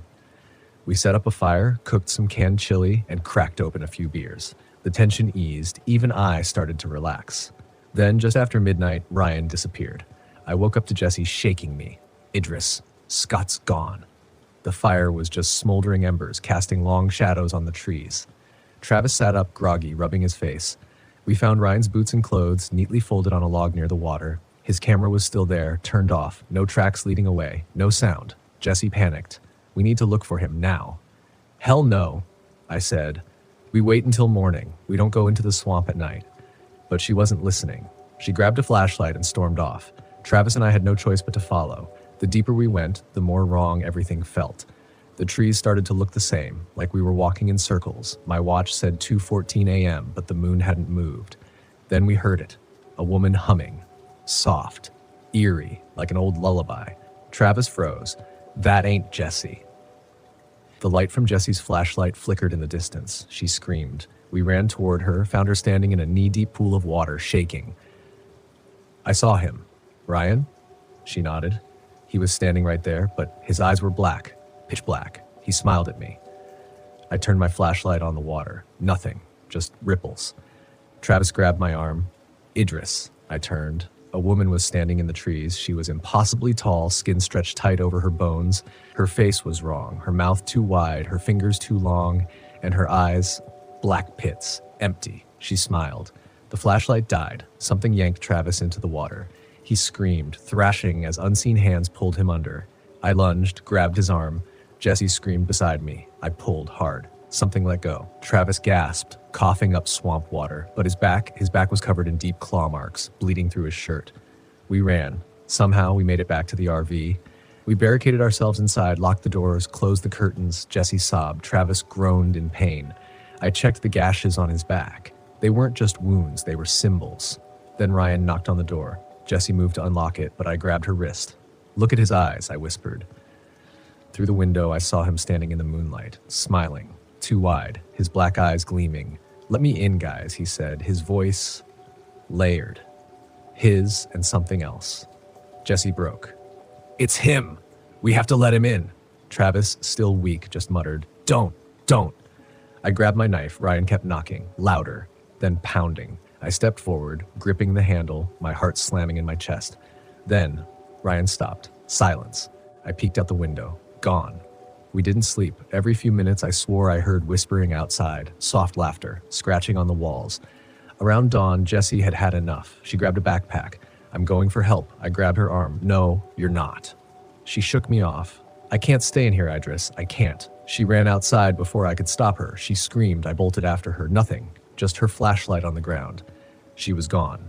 Vanished. Travis and I sat there in stunned silence. I wanted to cry, to scream, but I couldn't. Then Ryan came back. He walked right out of the trees, smiling, naked except for his jeans, his eyes, normal again, his voice, his own. What's wrong? He asked. You guys look like you've seen a ghost. Travis whispered, No. I clenched my knife. Where's Jessie? Ryan tilted his head. Who's Jessie? My stomach dropped. Travis lost it. He grabbed a tire iron and swung at Ryan. But Ryan moved too fast, too fluid. He caught the iron mid-swing, smiled. Don't do that, buddy. I grabbed Travis and dragged him back toward the RV. We locked the door, boarded up the windows with what little we had left. Ryan sat outside, just sat there, smiling. Night fell again. Travis stopped responding. He was burning up, feverish, and then the humming started again. Ryan started laughing. I heard Jessie's voice whisper through the walls. Idris, let me in. I closed my eyes, held my breath. At some point, Travis stopped breathing. Morning came. Ryan was gone. Travis was cold. I didn't wait any longer. I ran through the swamp, not stopping, not caring what was behind me. I ran until I saw a road. A trucker found me, half crazed, covered in mud and blood. They never found Travis's body, or Jessie's. They did find the RV, though, the doors ripped off, the inside covered in deep claw marks. And Ryan? He was on the news a week later, found wandering near the swamp, no memory of what happened. He doesn't remember me. But sometimes I wake up at night and I hear the humming. It was still dark when I arrived at Devil's Tower. The silhouette of the monolith rose above the horizon like a jagged alien structure. The first light of dawn barely touched the sky, but the outline was unmistakable. This place had always felt otherworldly, as if it didn't belong to the same earth the rest of us walked on. I parked the RV in the farthest corner of the campground, away from the few other visitors scattered throughout the park. I wanted isolation, needed it. Actually, after months of losing myself in work and failing to fix my crumbling marriage, I thought this trip might offer me some clarity. If nothing else, I had my research to keep me focused. Legends of Devil's Tower had fascinated me for years, but one in particular always stuck out: the legend of the Watcher. Native tribes in the region spoke of a spirit that guarded the tower, a being that offered ancient knowledge to those who sought it, but demanded a steep price in return. As a history professor obsessed with ancient folklore, I couldn't resist the lure of that story. I had come to Wyoming to dig deeper into those legends, hoping to uncover something, anything, that might be hiding in the shadows of the tower. I stepped out of the RV, the crisp morning air biting at my skin. The towering spires of pine trees loomed around me, creating an unsettling sense of isolation. I unpacked my gear, set up camp, and grabbed my notebook. The plan was simple: hike around the base of the tower, take some notes, and maybe, just maybe, find something that would finally make all the pieces click. As I set out toward the trail that led to the tower, I passed an older man in a park ranger uniform, grizzled with deep lines etched into his face. His eyes were sharp, though, alert in a way that made me feel like he saw more than the average person. "Morning," he said, tipping his hat. "Morning," I replied, glancing briefly at his name tag. "Tom, you here for the sights or something else?" His tone was casual, but there was an edge to it. I hesitated. "Research, mostly. I'm looking into some of the old Native American stories about the tower." He nodded slowly, his gaze flicking toward Devil's Tower. "The Watcher, huh?" I stopped. I hadn't mentioned that specific legend. He chuckled softly. "Everyone comes looking for something. But you'd do well to leave the Watcher alone, son. Some things don't like being disturbed." I tried to brush off his warning with a nervous laugh. "You don't really believe that, do you, Tom?" He didn't smile. "Doesn't matter what I believe. Just be careful. People who go digging too deep around here sometimes find more than they bargain for." With that, he turned and walked back toward the ranger station, leaving me standing there with a pit forming in my stomach. I told myself it was just local superstition, the kind of thing park rangers said to spook tourists. But as I turned my eyes back to the tower, the weight of his words lingered. By midday, I was deep into my hike, circling the base of the tower, taking notes on the surrounding landscape. The towering rock formation loomed overhead, casting long shadows over the forest below. I felt dwarfed by it, like a child standing at the feet of a giant. That's when I noticed the eyes. At first, I thought it was a trick of the light, a glimmer of sunlight catching on something in the trees.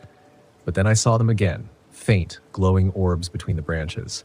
They were high up, too high to be an animal, and they followed my every movement. I stopped walking, my heart pounding. The eyes didn't blink, didn't move, just hovered there, watching.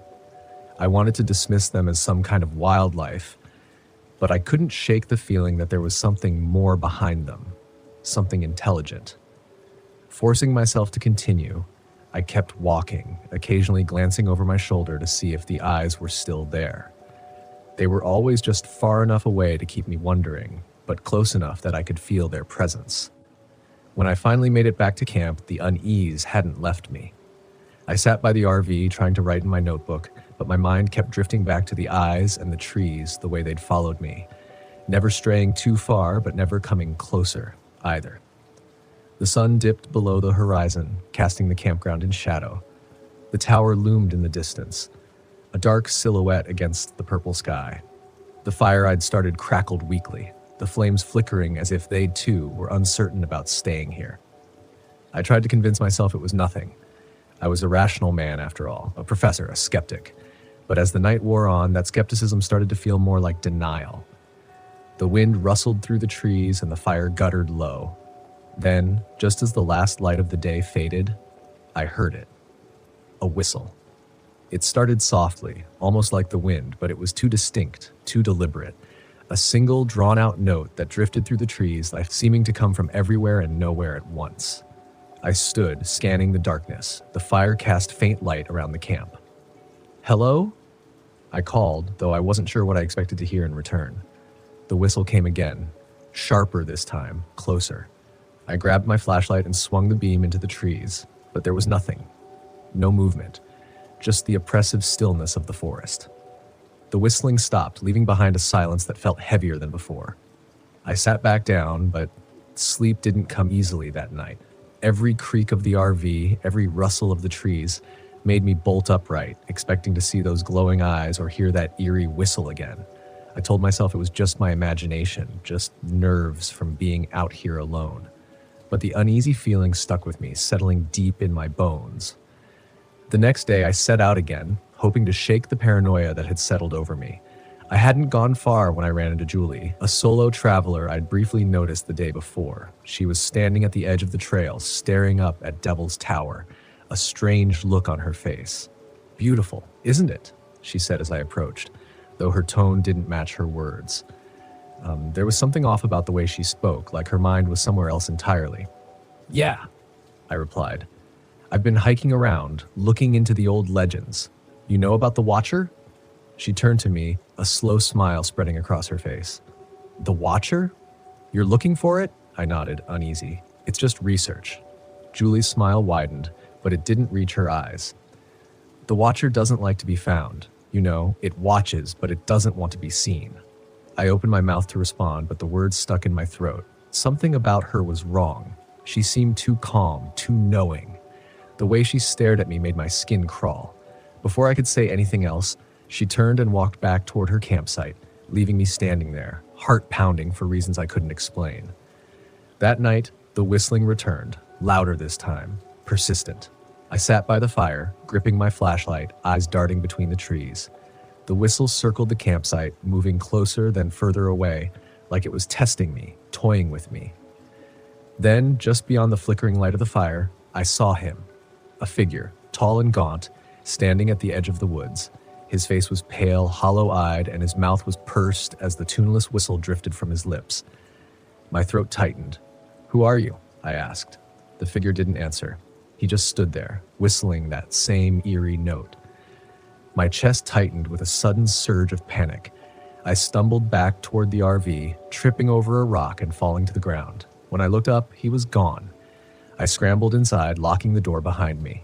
The sound of my breath was too loud in the confined space. The next morning, I found footprints around the campsite. Small indentations in the dirt leading in circles around the fire. They hadn't been there before. On the final night, I couldn't take it anymore. The dreams of Devil's Tower had become unbearable, nightmares of the stone pulsing, breathing like a living thing.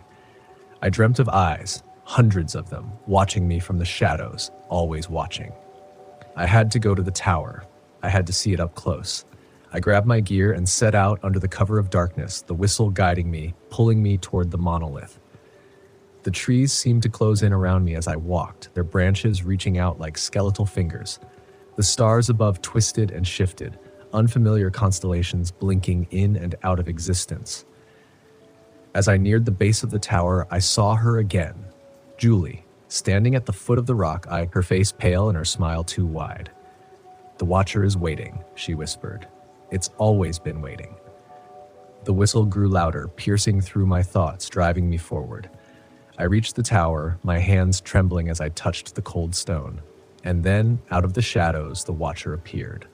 It was a massive shadowy figure, its body indistinguishable from the darkness, but its eyes, glowing, burning orbs that stared into me, through me. It didn't speak with words, but its presence filled my mind, offering me ancient knowledge, secrets of the tower, of the universe, of myself. But the price, I could feel it gnawing at the edges of my sanity. The more I listened, the more I realized that accepting its offer would mean losing everything. My mind, my soul, everything that made me, me. I stumbled back, tearing myself away from the Watcher's gaze. The whistle reached a fever pitch, and I ran. The ground beneath me shifted and warped as the world collapsed around me. I barely made it back to the RV. When I crossed the threshold, the whistling stopped.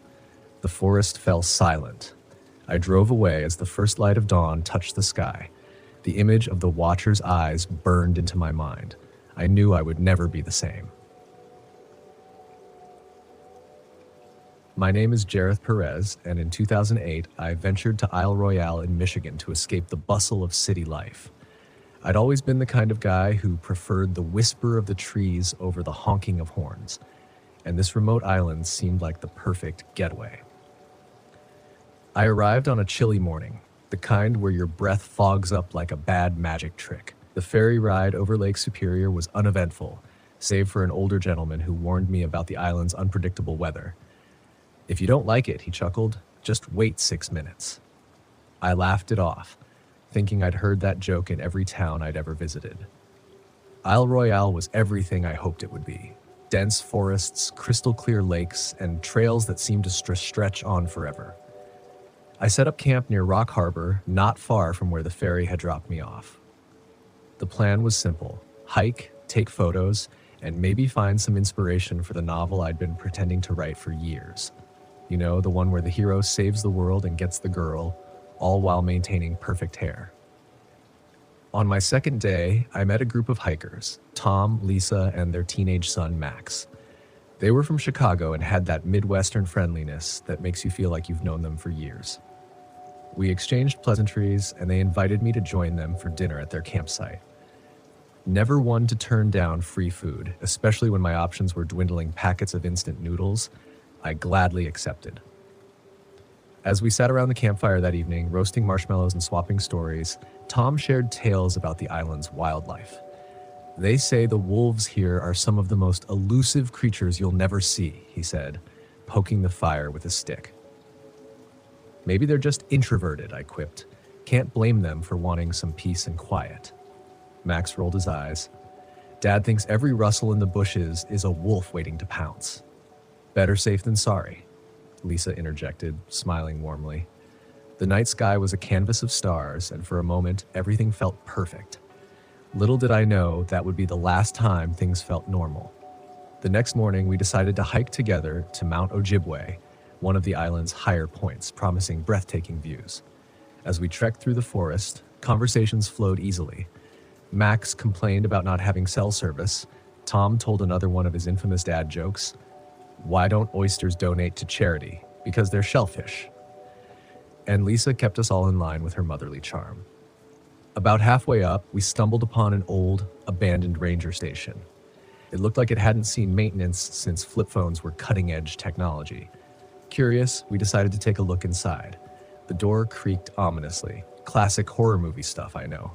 The interior was sparse, a broken chair, a desk with outdated maps, and a musty smell that could have been bottled and sold as ode neglect. Max found a faded journal tucked in a drawer. Flipping through it, his face paled. "Listen to this," he said. June 5th, 1998, sightings of an unknown animal have increased. Rangers advised to travel in pairs. 2 hikers reported missing.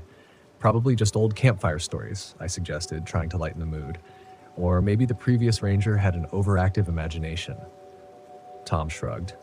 Still, maybe we should stick together. Safety in numbers, right? We continued our hike, but the atmosphere had shifted. The forest seemed quieter, as if holding its breath. Even the birds had ceased their chatter. I joked that they must be on a union-mandated break, but no one laughed. Reaching the summit, the view was as spectacular as promised. Lake Superior stretched out endlessly, its waters glistening under the midday sun. We ate lunch in relative silence, the earlier unease still lingering. On our way back, we noticed something odd. The forest floor, which had been carpeted with leaves and twigs, now showed signs of disturbance. Deep gashes marred the trees, and patches of ground looked as though they'd been clawed by something large. Probably a bear, Tom speculated, though his voice lacked conviction. "Do bears even live on this island?" Lisa asked, her eyes wide. "Mostly wolves and moose," I replied, "but I've never heard of moose doing this." Max snapped a few pictures. "Maybe we'll go viral," he said, attempting a grin. "Teen documents mysterious forest creature. Click here to find out what happens next." "Let's keep moving," Tom suggested, picking up the pace. As we neared the split where we'd go our separate ways, me back to Rock Harbor, them to their campsite, Tom placed a hand on my shoulder. "You sure you don't want to join us for dinner again?" I smiled. "Thanks, but I think I'll turn in early tonight. Besides, I can't mooch off you guys forever." Lisa handed me a walkie-talkie. "Just in case. Channel 6. We'd feel better knowing we can reach you." I accepted it gratefully. "Thanks. I'll be fine. What's the worst that could happen?" We parted ways, and I headed back to my tent. The sun was setting, casting long shadows that danced eerily among the trees. I told myself I was being ridiculous. After all, I came here to escape stress, not invent new reasons for it. Settling into my tent, I decided to review the photos I had taken. Scrolling through the images, one caught my eye. It was from the summit, a panoramic shot. But there, among the trees, was a dark shape that hadn't been there before. Zooming in didn't help. It only made the image grainier. "Probably just a trick of the light," I muttered. As night fell, the forest came alive with sounds. The rustling of leaves, the distant hoot of an owl, the occasional snap of a twig. Nothing out of the ordinary. I crawled into my sleeping bag, grateful for its warmth. Sometime later, I awoke to a faint crackling sound. At first, I thought it was rain, but the sky had been clear. Then I smelled it. Smoke. Unzipping my tent, I peeked outside to see a small fire burning near the tree line. That's not supposed to be there, I thought. Grabbing my flashlight, I cautiously approached. As I got closer, I realized it wasn't just a random blaze. It was a campfire. Around it lay scattered belongings, a backpack, a hat, a hiking boot. No signs of people, though. "Hello?" I called out. "Anyone there?" Silence. I noticed the backpack had a name tag, Idris Moore. Rifling through, it seemed invasive, but I was concerned someone might be hurt. Inside, I found the usual water bottle, trail mix, a map, but also a journal. Flipping it open, the last entry read, "Something is following me. I can hear it at night. If anyone finds this," a chill ran down my spine. Not the figurative kind people write about, but a genuine, icy dread.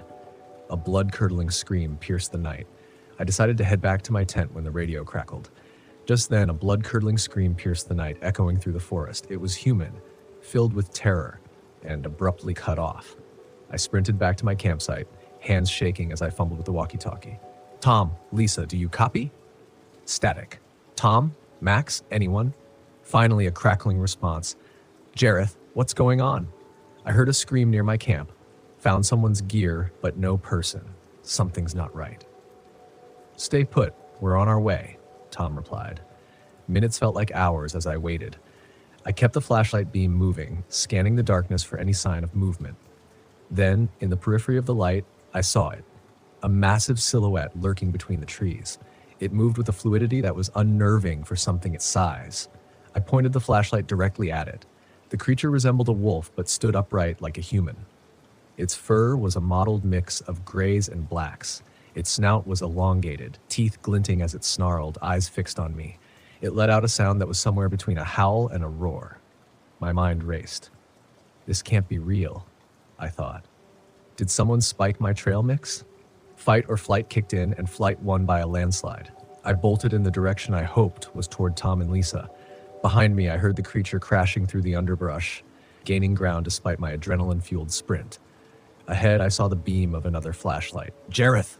Perez's voice shouted. "Run!" I yelled. "Go back!" But it was too late. The creature lunged between us, grabbing Max with clawed hands. He screamed as it dragged him into the darkness. "Max!" Lisa shrieked, dropping to her knees. Tom grabbed her arm. "We have to move." I stood there, paralyzed by shock. Tom shook me. "Jareth, we need to get to safety now."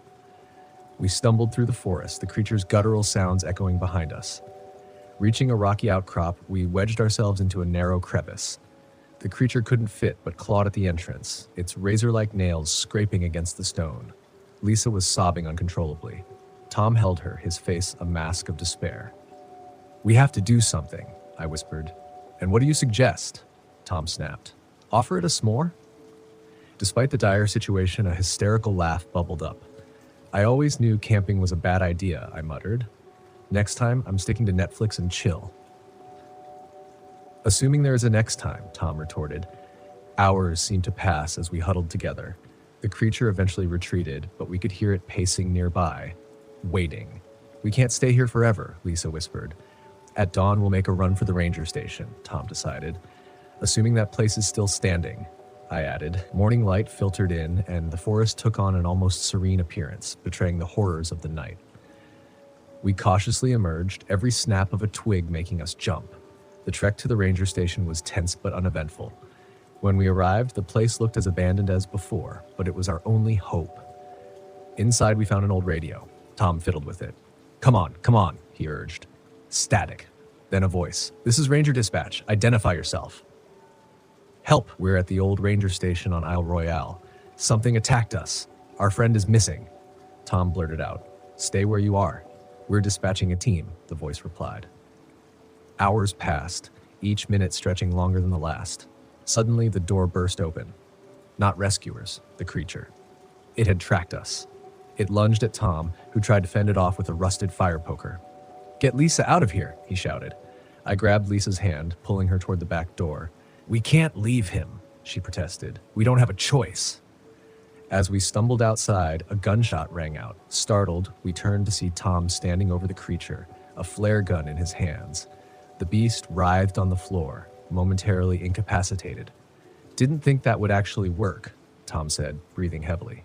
We didn't waste time celebrating. Together, we ran toward the shoreline, hoping to signal any passing boats. Reaching the water's edge, we waved frantically as a ferry appeared in the distance. Behind us, the creature emerged once more, smoke still rising from its singed fur. It was wounded but relentless. "Keep going," Tom urged. As the ferry drew closer, a group of park rangers aboard spotted us and the creature. They shouted orders we couldn't make out, but their raised rifles were a welcome sight. A volley of shots rang out. The creature let out a final, agonized howl before collapsing. The rangers escorted us onto the ferry. One of them, a stern-looking woman named Officer Delgado, questioned us about the incident. "You're lucky to be alive," she said. "We've had reports of missing hikers, but nothing concrete until now." "What was that thing?" Lisa asked, her voice barely above a whisper. Officer Delgado exchanged glances with her team. "We've got some theories, but nothing official. The island has its secrets." Back on the mainland, we gave our statements to the authorities. They assured us they'd investigate further, but something in their eyes told me they weren't expecting to find anything. A week later, news reports surfaced about the discovery of remains on Isle Royale, bones that didn't quite match any known species.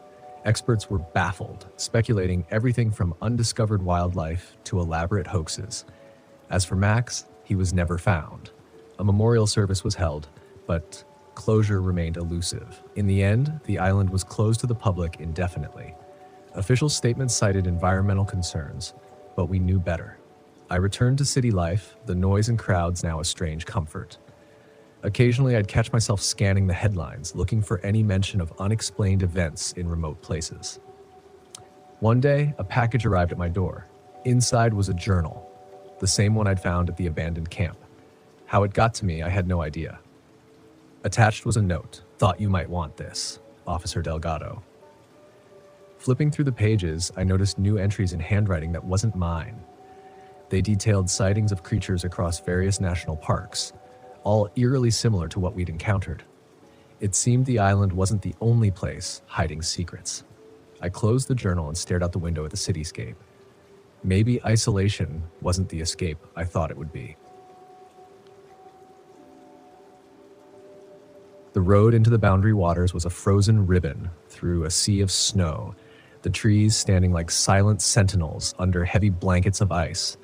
The RV's heater hummed steadily, but even that couldn't keep the biting cold out. I was deep into the wilderness now, the place I'd picked to spend a week. Just me, the frozen lake, and the stillness of winter. I'd been coming to places like this for years, ever since the accident. The solitude was the only thing that seemed to quiet my mind. This time, I was here to ice fish, maybe snap a few photos for my nature blog, but mostly I was here to prove to myself that I could still handle it. The cold, the isolation, the memories. I pulled the RV to a stop by a small frozen lake I'd scouted on a map. It was miles away from the nearest town, completely off the grid, just how I liked it. I stepped out into the icy air, my breath fogging in front of me as I took in the sight.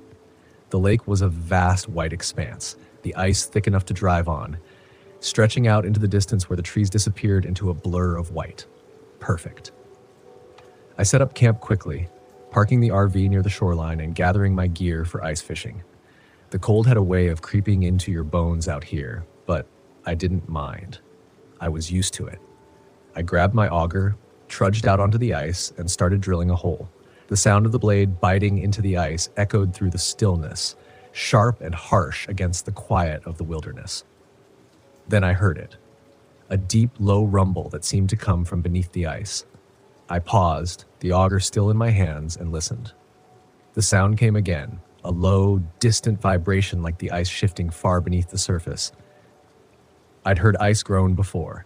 Anyone who spends enough time in the cold knows the sound of a lake adjusting to the freeze, but this was different. It was deeper, longer, almost like something was moving down there. I brushed it off and kept drilling. By the time the hole was ready, the sun was already dipping below the horizon, casting long shadows across the snow. I set up my fishing gear, lowered the line into the icy water, and settled in to wait. The cold crept in quickly, even through my heavy coat, but I was prepared for it. I'd done this 100 times before, and the routine was comforting. But that sound, the rumble beneath the ice, kept creeping back into my thoughts. As night fell, I lit a small fire near the shore, the flames flickering weakly against the chill. I sat by the fire, staring out at the frozen expanse of the lake. The stars were starting to appear in the clear sky above, bright and distant. Then I saw it, a light, faintly flickering and coming from beneath the ice. At first, I thought it was a reflection, maybe the moonlight hitting the ice in just the right way. But as I watched, the light moved slow and steady, as if something was drifting beneath the surface. I blinked, rubbed my eyes, but it was still there, faint and regular, like a lantern swaying beneath the ice. I stood, my heart pounding in my chest, and walked toward the lake. The light seemed to pulse, growing brighter for a moment, then dimming again, always moving, always just out of reach. I tried to rationalize it. Maybe it was a trick of the light or a reflection of something from the sky. But deep down, I knew better. There was no one else out here, no one who could be moving under the ice. The rumble came again, louder this time, vibrating up through the soles of my boots. I took a step back, suddenly feeling exposed out there on the open ice. The wind picked up, howling through the trees, and I turned back toward the RV, my mind racing. The light, the sound, something wasn't right. The next morning, I couldn't shake the feeling that something was wrong. I went back out onto the lake, determined to make sense of it all. The sun was barely up, and the cold was more biting than ever. As I walked, I glanced back toward the hole I'd drilled the day before. Something was off. There, by the edge of the hole, was a long, jagged crack running across the ice. The crack hadn't been there yesterday. It snaked out in a jagged line as if something had pressed up from below. I knelt down, running my gloved fingers along the crack, feeling the cold seeping through the ice. The surface felt thin, too thin for the middle of winter. Then I noticed something glinting just beneath the ice. I leaned closer, peering into the crack. At first, it looked like a piece of metal, rusted and sharp, lodged beneath the surface. I reached into the cold water, pulling it free. It was old, jagged, like part of a machine, but there was no reason for it to be here. The nearest road was miles away, and there hadn't been any mining or construction in the area for years. The metal was strange, sharp and smooth, like it had been cut clean. As I held the piece in my hand, the rumbling came again, louder now, closer. I stood quickly, scanning the lake. The light was back, faint but steady, moving beneath the ice, closer than before. My pulse quickened and I felt a cold sweat break out under my coat. Something was down there, something was moving. I backed away from the crack, my mind racing. The metal, the light, the sound, it all pointed to something beneath the ice, something unnatural. But what? The stories I had heard over the years about strange things beneath the frozen lakes, about disappearances and creatures buried deep in the ice, came flooding back. I'd always dismissed them as nonsense, campfire stories to scare the newcomers. But now, standing there in the middle of the frozen lake, I wasn't so sure. I needed answers. Later that day, as I was gathering more firewood, I came across an old ice fishing shack near the edge of the lake that looked abandoned. But there were fresh footprints in the snow leading up to the door. Curious, I approached, knocking lightly before pushing the door open. Inside, I found an older man hunched over a small stove, warming his hands. His face was weathered, his beard streaked with gray, and he looked up at me with tired eyes as I stepped in. "Didn't expect to see anyone out here," I said, trying to keep my voice steady. The man grunted, his eyes narrowing. "Not many come this deep into the wilderness." I hesitated. "I've been hearing strange sounds under the ice, and I saw a light last night moving beneath the surface. Do you know anything about that?" The man's expression darkened. He turned back to the stove, staring into the flames. "You shouldn't be out on that lake," he said quietly. "There are things beneath the ice, things that shouldn't be disturbed." "What do you mean?" I asked, my heart pounding. The man sighed, rubbing a hand across his face. "There's an old mining operation under that lake, abandoned long ago. They were digging deep, too deep. Some say they woke something up down there. Ever since, strange things have happened.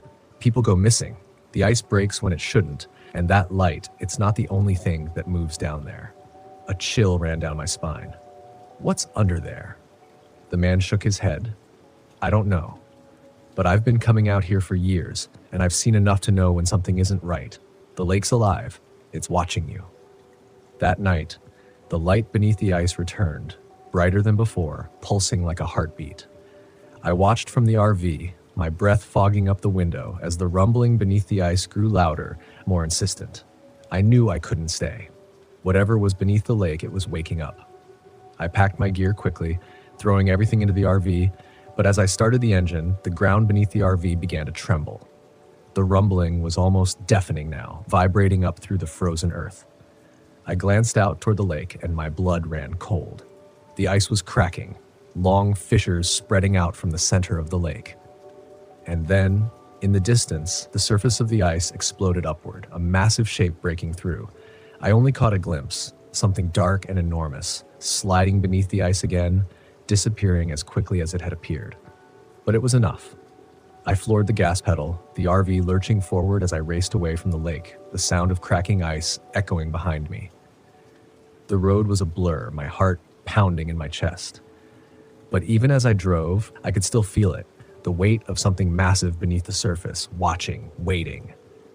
When I finally reached the main road, the rumbling stopped, but the memory of that thing beneath the ice stayed with me.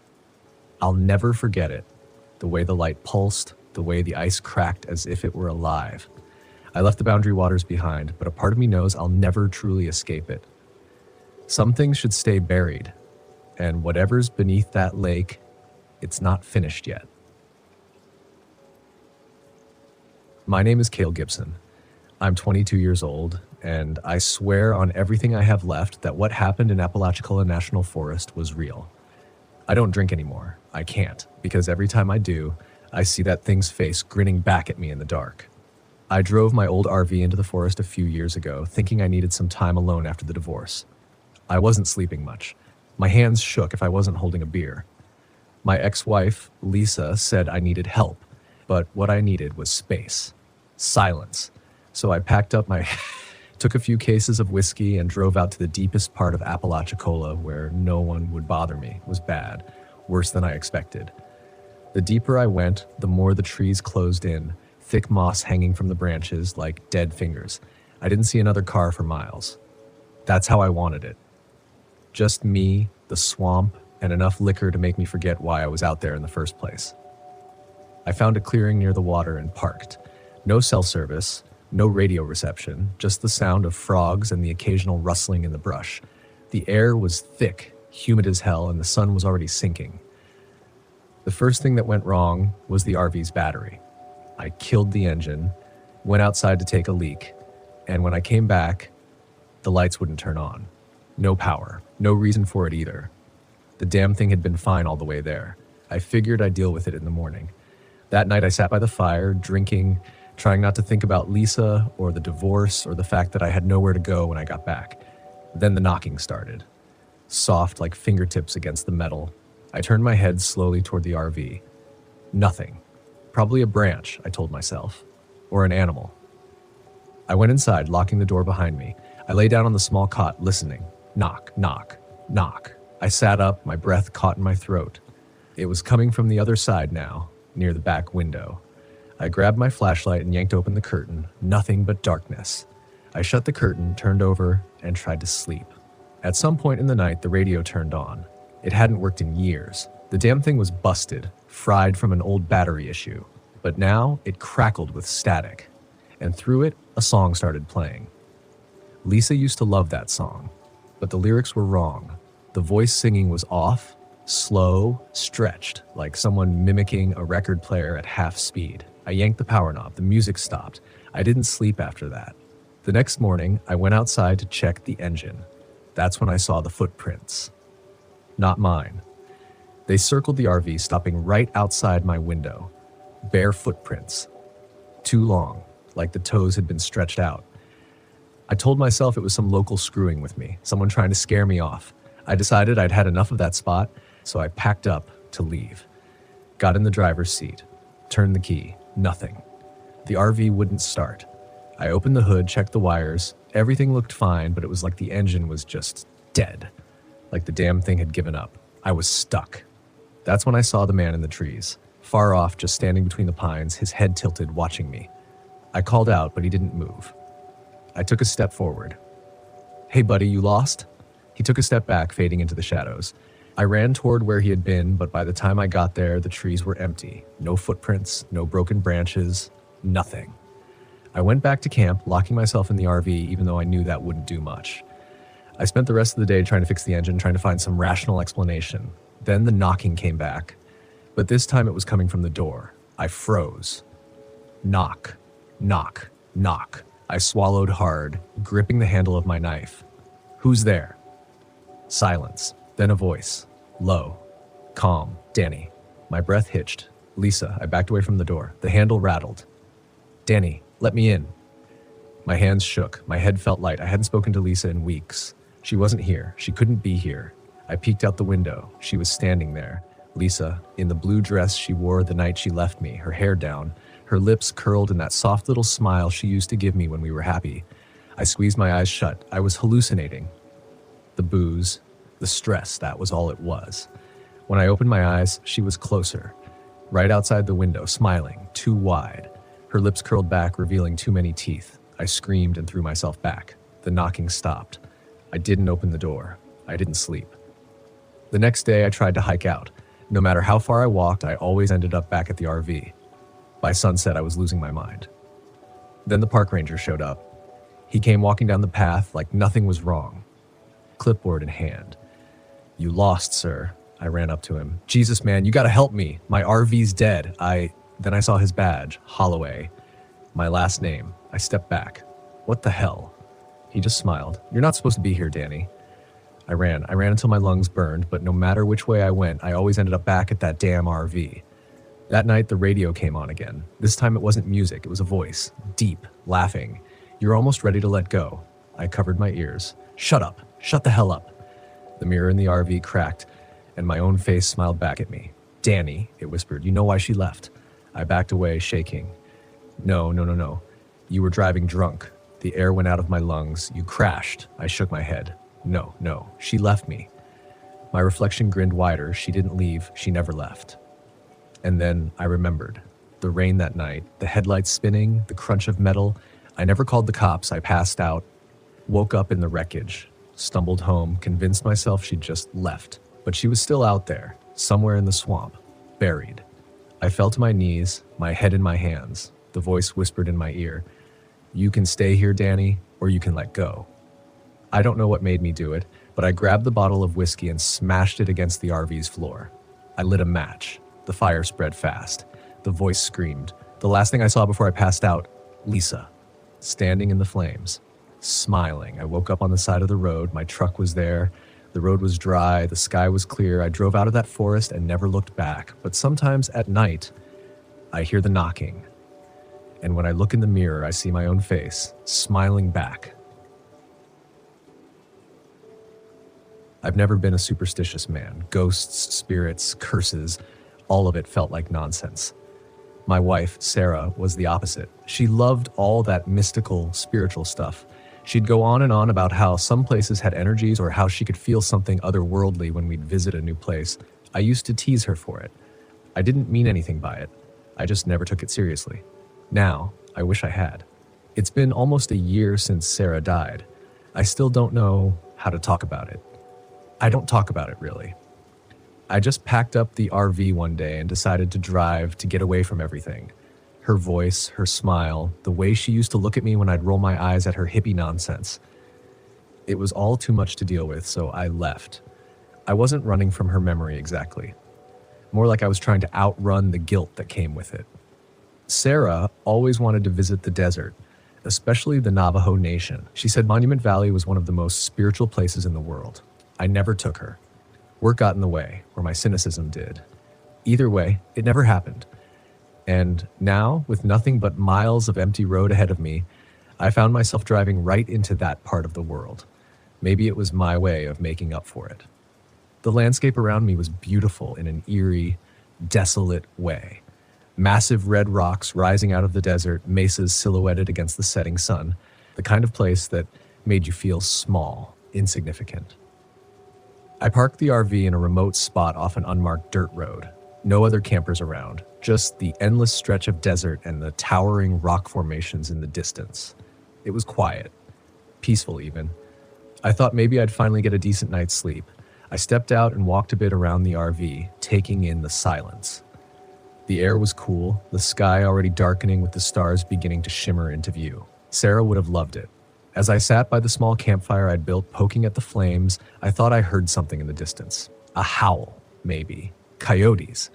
I figured it was nothing unusual in a place like this, but the sound was strange. More like a scream than an animal call. I shrugged it off, telling myself it was just the wind. Still, it gnawed at me. Something about the isolation felt different tonight. Heavier.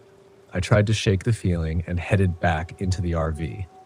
I locked the door out of habit, but deep down I knew a lock wouldn't help me feel safe. Not tonight. The first sign that something wasn't right came early the next morning. I'd been outside sipping my coffee and watching the sun rise over the desert when I noticed the tracks. Big. Too big to be a coyote. Canine-like, sure, but the prints were deeper, more defined, and there were too many of them. They were circling the RV in a wide arc. I crouched down to get a closer look. The spacing was wrong, like whatever had made them had a stride far longer than any normal animal. I shook my head. Probably a wolf, I reasoned, even though they weren't supposed to roam this part of the desert, or maybe a large dog from a nearby ranch. Either way, I wasn't about to get spooked over some tracks. I spent the day hiking, taking in the massive rock formations and the endless red sands. The wind carried whispers through the valleys, but I ignored it. I refused to let my mind play tricks on me. This was supposed to be my reset, my chance to process everything and finally move on. But that night, as the firelight flickered in front of me, I couldn't ignore the feeling that I wasn't alone. The coyotes started up again. At least I assumed they were coyotes, but the howls were different this time. Longer, more drawn out, closer. I told myself it was nothing. Tried to focus on the crackling fire, but the unease crept in anyway. Then I saw it. Out of the corner of my eye, I noticed movement on the ridge not far from the RV. A figure, tall, humanoid, but wrong somehow. It moved with a jerky, unnatural gait, like it didn't quite know how to walk. I blinked and it was gone, swallowed by the shadows. My heart raced. I stood, trying to peer into the darkness, but there was nothing out there. Just empty desert. The howl stopped, replaced by an eerie, oppressive silence. I doused the fire quickly and retreated into the RV, locking the door behind me. I laughed at myself, a grown man terrified by shadows in the night. I was just exhausted, that was all. Grief and exhaustion made you see things that weren't there. I repeated that to myself as I crawled into bed, but I couldn't shake the sense that something was watching me. The next morning, I found more tracks. This time, they weren't just around the RV. They led right up to the windows, pressed deep into the sand, circling the vehicle like a predator stalking its prey. I stared at them, unease curdling in my stomach. These prints were bigger than the ones from yesterday. Deeper, too. Something was out here. Something that was getting bolder. I decided to leave. That morning, I packed up my things, double-checked the tires on the RV, and set the GPS for the nearest town. But as soon as I hit the ignition, the engine sputtered. It wouldn't start. "Come on, not now," I muttered, trying again. Nothing. I went outside to check the engine, hoping it was something simple, but when I popped the hood, everything looked fine. There was no reason for the RV to stall like this. Yet, there I was, stuck in the middle of nowhere with no cell signal and no way to leave. As the day wore on, that strange feeling of being watched never left. I kept glancing over my shoulder, certain I'd catch sight of that figure again, but the desert was still dead quiet. That night, it came closer. I heard it long before I saw it. Footsteps outside the RV, soft at first but growing heavier, more deliberate. Something was walking around, pacing as if deciding what to do next. I stayed perfectly still inside, listening as the footsteps circled the RV, stopping near the windows. Then came the scratching. At first, I thought it was a branch scraping against the side of the RV, but the sound was too methodical. It came in short bursts like claws dragging across metal, testing the strength of the walls. I grabbed the flashlight and crept to the window, slowly pulling back the curtain just an inch. My breath caught in my throat. There, outside in the dark, was the figure I had seen on the ridge. But it was clearer now, standing in the moonlight, just feet from the RV. It wasn't human, at least not anymore.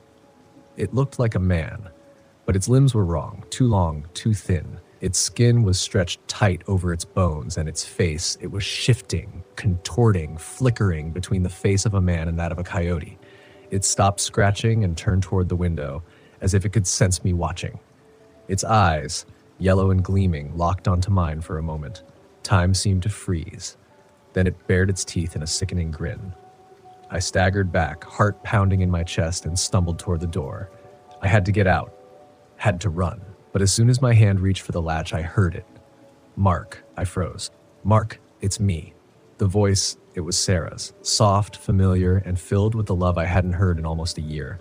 I turned slowly, staring at the window. The figure outside had disappeared, but the voice lingered, echoing in the night. "Mark, come outside, please." I shook my head, tears burning in my eyes.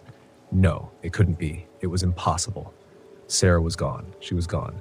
But the voice, it sounded so real. I pressed my hands to my ears, squeezing my eyes shut. "No," I whispered. "No, no, no." The voice grew louder, more insistent. "Mark, come to me." I fell to my knees, clutching my head as the scratching returned. More violent this time, as if the creature was trying to claw its way inside. But I didn't open the door. I didn't go outside. The next morning, everything was quiet. No scratches, no footsteps, no voice. I stepped outside, and the desert was calm again. The tracks erased by the wind, the RV started without a hitch. I drove away from Monument Valley, leaving the cursed land behind. But the memory of that night, the voice of my wife, the creature in the dark, has followed me ever since. Some things can't be explained. Some things I realize now should never be disturbed. The fog was thicker than I'd expected. I pulled my RV into a secluded clearing in Pisgah National Forest and stepped out into the damp air, the smell of wet earth heavy in my nose. Everything was muffled, as if the forest was holding its breath. The trees were shrouded in mist, their trunks fading into the gloom, and the trail I'd heard so much about was hidden somewhere out there, waiting for me. I'd come here to find something unique. My vlog had been stagnating, and I needed a fresh angle. A fellow hiker had mentioned an unmarked trail, a path that didn't appear on any maps. One locals swore disappeared and reappeared as if it had a life of its own. Perfect. If I could document it, film the mystery, my audience would eat it up. I grabbed my camera, set it up, and filmed a quick introduction. Hey everyone, it's Nate here, and I'm in the middle of the misty Pisgah National Forest, about to track down the infamous Vanishing Trail. Legend says this path comes and goes, and people who wander too far down it don't come back. Let's see if that's true. I packed up my gear and set off into the fog. The forest was silent, the only sound my boots crunching on damp leaves. I had a GPS in my pocket just in case, but I didn't plan to use it unless things got really bad. I wanted to go off the grid, find this mysterious trail, and see if there was anything to the rumors. I'd always been a skeptic. Ghost stories and folklore are fun to tell around a campfire, but not much else. As I walked, the fog thickened, swallowing the trees. It clung to my skin, cold and heavy. It wasn't long before I found the first strange marker, a stone slab jutting from the ground, its surface covered in spiraling symbols that didn't look like any language I knew. I filmed it, talking into the camera as I described the find. This looks like something from an old burial ground, but there's no mention of this on any maps. Really makes you wonder what else is out here, hidden beneath the fog. I kept moving. The trees closed in tighter, and the trail became fainter, more overgrown. Soon, it was little more than a game trail, barely wide enough to follow. I pushed forward, keeping the camera rolling, but after another hour of hiking, the trail simply disappeared. One moment, there had been a clear path. Now, it was gone, swallowed by the forest. I checked my GPS, but the signal flickered weakly. The screen showed I was in the middle of nowhere, no path, no landmarks, just a blank screen with a blinking dot. Me, alone, in the fog. Okay, I muttered, you've dealt with worse. I turned back the way I'd come, but the forest looked different now. The trees seemed closer together, the undergrowth denser. The fog was disorienting, and I had to rely on instinct to retrace my steps. The GPS was useless. I kept walking, scanning the ground for signs of the trail, but there was nothing. I was starting to feel uneasy. That's when I heard it. Footsteps. Not mine. I froze. The sound came from deeper in the forest, slow, deliberate footsteps crunching on the leaves. I turned, scanning the fog, but there was nothing, just the swirling mist. Then, out of the gloom, a figure emerged, an older man, his clothes tattered and damp, his eyes wide and vacant. "Hey," I called, my voice echoing through the stillness. "You lost too?" The man looked at me for a moment, then shuffled forward. He seemed off, his clothes were torn, his face pale, and there was a distant look in his eyes like he wasn't entirely there. "I've been walking for days," he said, his voice hoarse. "The trail, it keeps changing." "Are you okay?" I asked, stepping toward him. He shook his head. "No one's okay out here." I frowned, feeling a cold knot of fear tighten in my stomach. "What do you mean?" "The trail, it moves. I've seen it, watched it disappear and reappear. It's not just a path, it's the forest. It doesn't want us to leave." I stared at him, my mind racing. This guy was either delirious or onto something. Either way, I didn't like the way he was talking. "Look, I have a GPS," I said, pulling it out. "We can find our way back." The man glanced at the GPS, then back at me. "It won't help. The forest is messing with it." I didn't believe him. I couldn't. I was a rational guy, and this was just a forest. I'd get us back to my RV, get this guy some help, and be done with it. But as we walked, things got stranger. The mist thickened, wrapping around the trees like a living thing. The forest seemed to shift with every step. What had been an open path a moment ago would be choked with brambles. When I looked back, trees seemed to loom closer, twisting into unfamiliar shapes. The man, whose name I learned was Eli, grew more agitated with every passing minute. "It's watching us," he muttered. It knows we're here. Who's watching? I asked, growing impatient. The forest, he said, his voice barely a whisper. It's alive, and it's been here long before we were. I ignored him, focusing on the GPS, but even that was failing me. The screen flickered, the signal cutting in and out. At one point, it showed me standing on a clear path, but when I looked up, there was nothing but trees, thick, twisted trees that looked like they had grown there for centuries. We kept walking, the fog growing thicker, pressing in on us. The air felt heavy, almost suffocating, and the whispers started. Faint at first, like the wind through the leaves, but then more distinct voices calling out from the mist. Nate. I froze, my heart hammering in my chest. Did you hear that? I asked Eli. He nodded, his eyes wide. It's calling us. The forest, I tried to shake it off, or tell myself it was just the wind. But deep down, I knew that wasn't true. The voice had spoken my name. We came across a backpack tangled in the branches of a tree, high above our heads. It was old, covered in dirt and torn, but when I climbed up to retrieve it, I found fresh supplies inside. Water, food, like someone had packed it yesterday. I felt a chill run down my spine. How had it gotten there? Eli was growing more paranoid, his eyes darting around like he expected the trees to come alive at any moment. We need to leave, he kept saying, before it's too late. We pushed forward, but no matter which direction we went, we ended up back where we started. The fog seemed to pulse with an unnatural energy. The whispers grew louder. Then, without warning, Eli was gone. I turned around, and he was just gone. The forest had swallowed him whole without a sound. I called out his name, but there was no response. Only the dense mist pressing in on me. Panic set in. I was alone, lost in a forest that didn't want me to leave. The GPS was useless, and my camera was flickering, showing distorted footage of things I hadn't seen. Shadows moving in the trees, figures lurking just out of sight. I started running, my breath coming in sharp gasps. The trees twisted and shifted around me. The fog was so thick I couldn't see more than a few feet ahead. Every time I thought I'd found a way out, the forest closed in, trapping me in a maze of branches and brambles.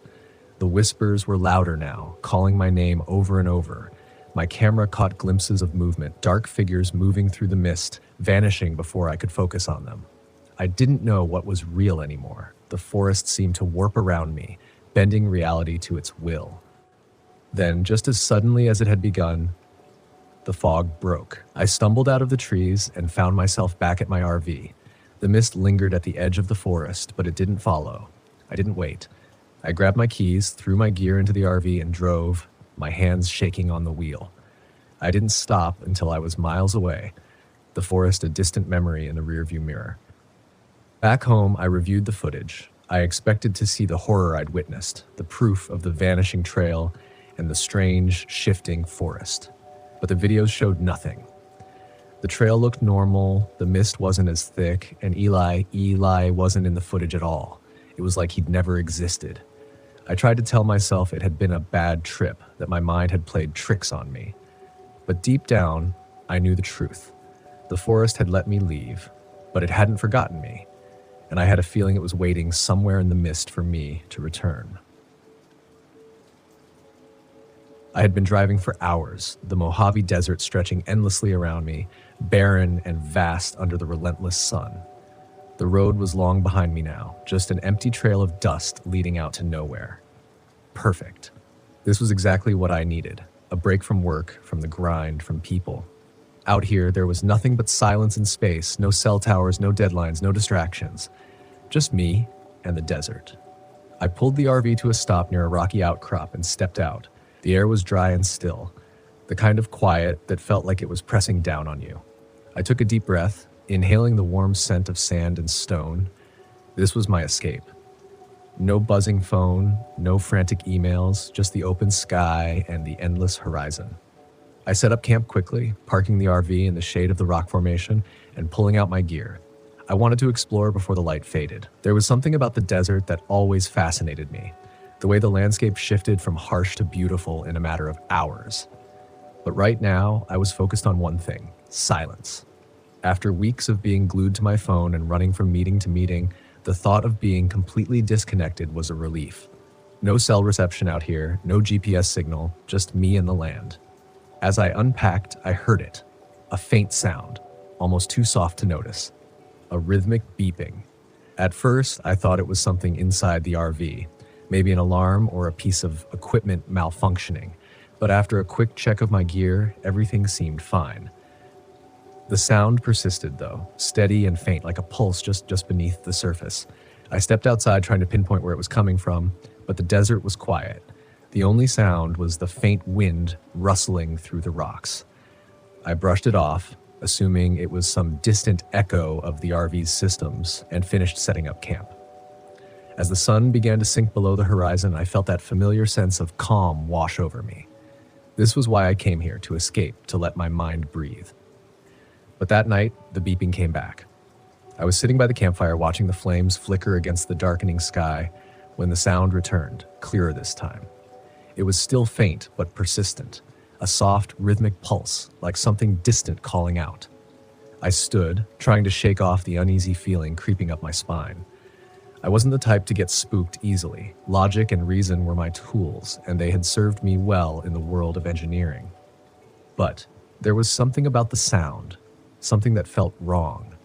I grabbed my flashlight and stepped away from the fire into the darkness. The desert stretched out before me, vast and empty. I started walking, following the faint sound. The rhythmic pulse grew louder as I moved away from the RV. For a while, I saw nothing but sand and rock. The beeping seemed to fade, then grow louder again, like it was moving with me, always just out of reach. I kept walking, the beam of my flashlight cutting through the night, but every time I thought I was getting closer, the sound slipped away. Finally, I stopped. My pulse was racing now, my breath coming in short, sharp bursts.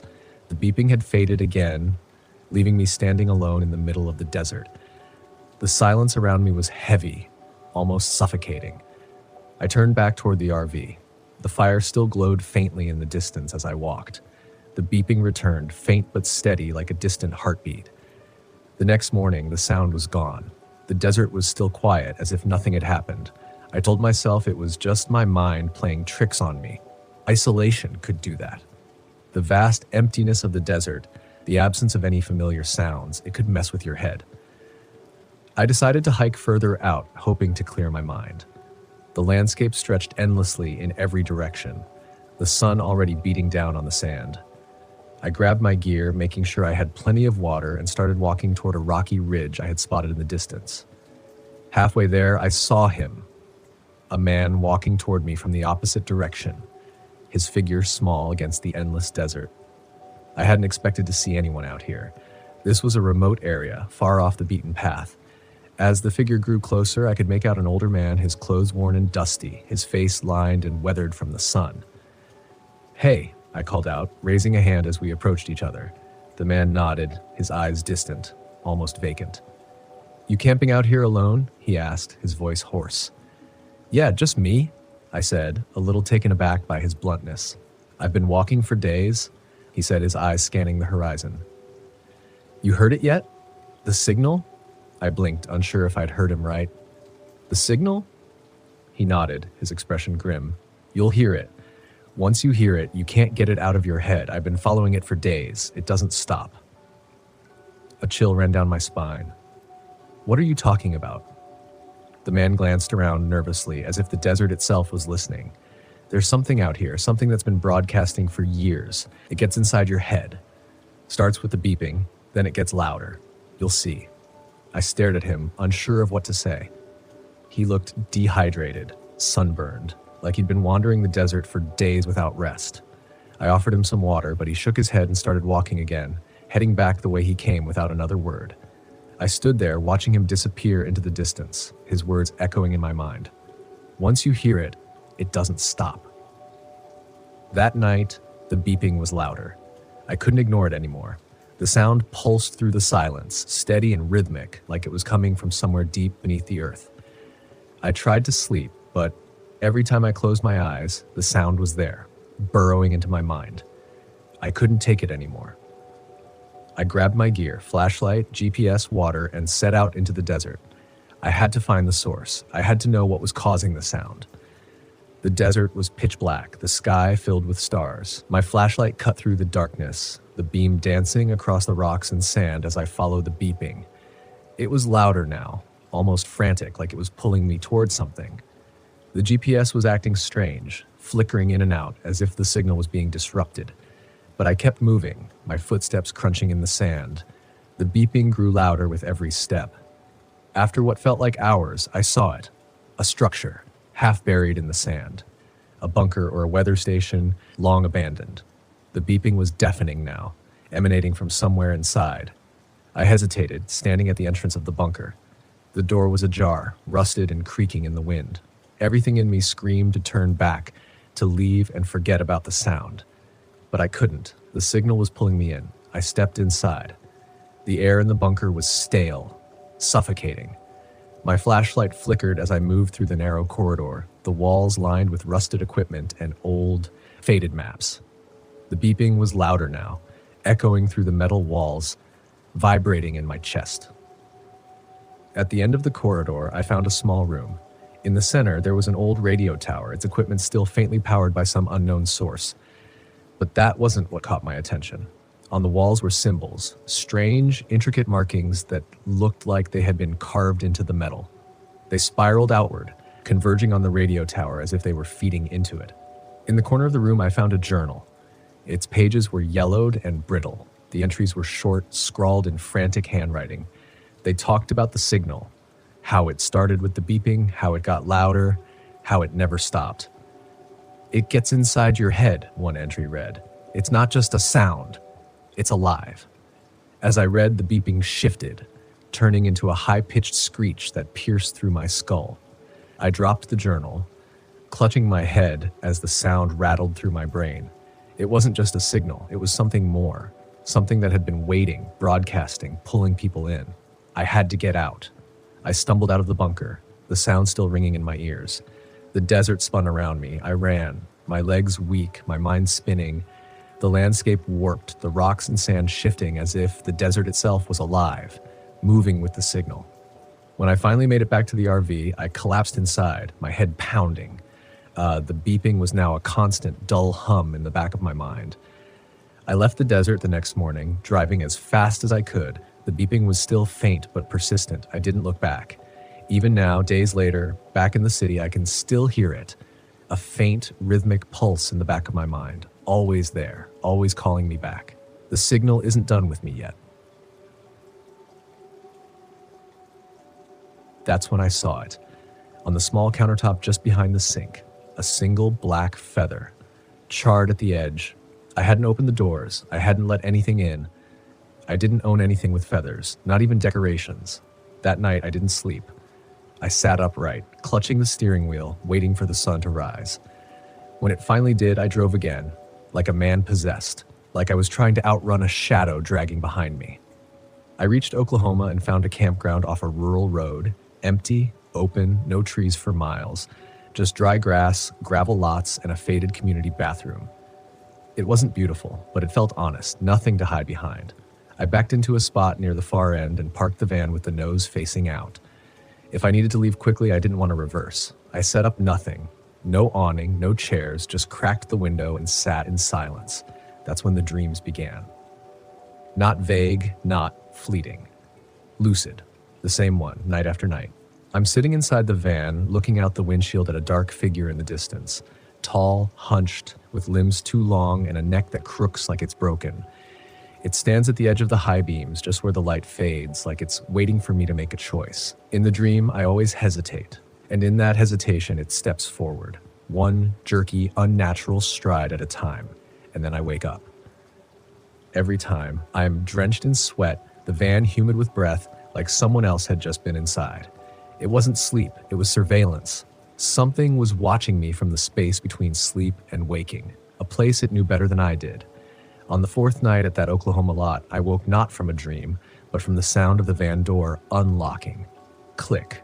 I froze, didn't breathe. Then, click again. Slow, deliberate. Someone was at the sliding door. I lunged forward and yanked the curtain aside. No one, but the door was open 2 inches, just enough to see the black night beyond. No wind, no movement, no sound. I slammed it shut, locked everything. Sat there, staring at my own reflection in the windshield, heart rattling like loose coins in a jar. That's when I realized I'd made a mistake. A fundamental one. I thought if I moved enough, if I stayed paranoid, I'd be one step ahead of whatever was following me. But I hadn't gone deep enough. This thing, this presence wasn't chasing me in miles. It was chasing me in fear, feeding on it, growing stronger the more I doubted myself. It wasn't enough to be afraid. I had to be broken. So I made a choice. I stopped running. I drove south into Texas hill country, where the trees return and the roads get narrow and cracked, where few campers go because the lots are remote and the service is spotty. I went back into the woods. I found a primitive site deep in the Lost Maples State Natural Area. No electric hookups, no other vans, just a clearing big enough for my Volkswagen and the canopy above. And I waited. The first night, nothing happened. No scratching, no smells, no dreams. The second night, I stayed awake again. Eyes open, body still. Listening. The crickets were loud, but they stopped, one by one, like something was moving through the brush, sending silence ahead of it. Then, just before 3 a.m., it returned. That whisper. This time, from the roof of the van. Not in the walls, not outside, right above me, like it had climbed onto the pop top and was breathing through the fiberglass. I stood up, climbed onto the front seat, opened the roof hatch. Nothing. No one. No one. But the top of the van was wet, like something had stood there dripping. I pulled the ladder out of the back, climbed to the roof with a flashlight in one hand and my hunting knife in the other. The light hit the fiberglass roof and illuminated a trail. Footprints. Bare, thin, child-sized. But they didn't lead to the edge. They led to the center of the roof and stopped. No exit. No direction. Just gone. I sat there on the roof until the sky turned gray. I didn't cry. I didn't scream. I just watched the trees and felt my heartbeat finally slow. That's when I remembered something my grandfather used to say. He grew up near the bayous in Louisiana. He used to tell stories about creatures that followed travelers, not by body, but by intention. He'd say, some things don't haunt places. They haunt choices. I made a decision then. I wouldn't leave the van. I wouldn't run. But I wouldn't feed it either. No more fear. No more silence. If it wanted to break me, it'd have to fight. The fifth night, I cooked dinner outside, not out of bravery, but defiance. Chili on the camp stove, the scent loud and deliberate, a declaration that I was done being prey. I sat under the awning, letting the smell linger in the darkening air as the shadows pooled longer than they should have across the gravel and leaves. I didn't listen for sounds. I didn't wait for scratching. If it was going to come, I'd be right here. I left the sliding door open. I wanted it to see me. Around midnight, the wind changed. Gentle at first, but laced with something wrong. It didn't rustle through the trees like it normally would. It came in low, almost crawling through the grass. The lantern I had on the table began to flicker, and the air turned cold in a way that didn't match the weather. Then I heard it again. Not scratching this time. Footsteps. Light. Unhurried. Like someone walking barefoot through dry leaves. But not to the van. Around it. Circling. I didn't move. Like breath against the walls. Like someone humming without voice.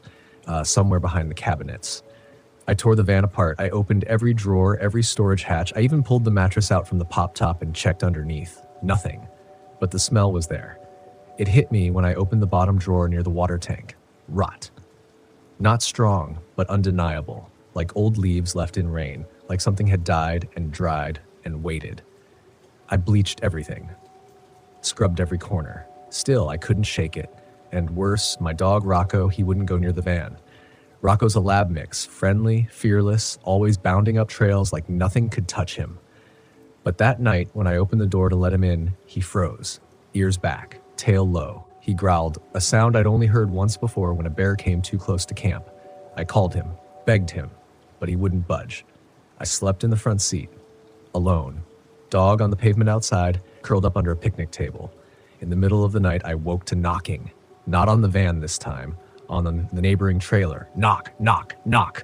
3 short raps repeated every 10 seconds. I peeked through the curtain. The trailer next door was dark. Nobody stirred. No lights came on. But the knocking continued, steady, insistent, like a pattern.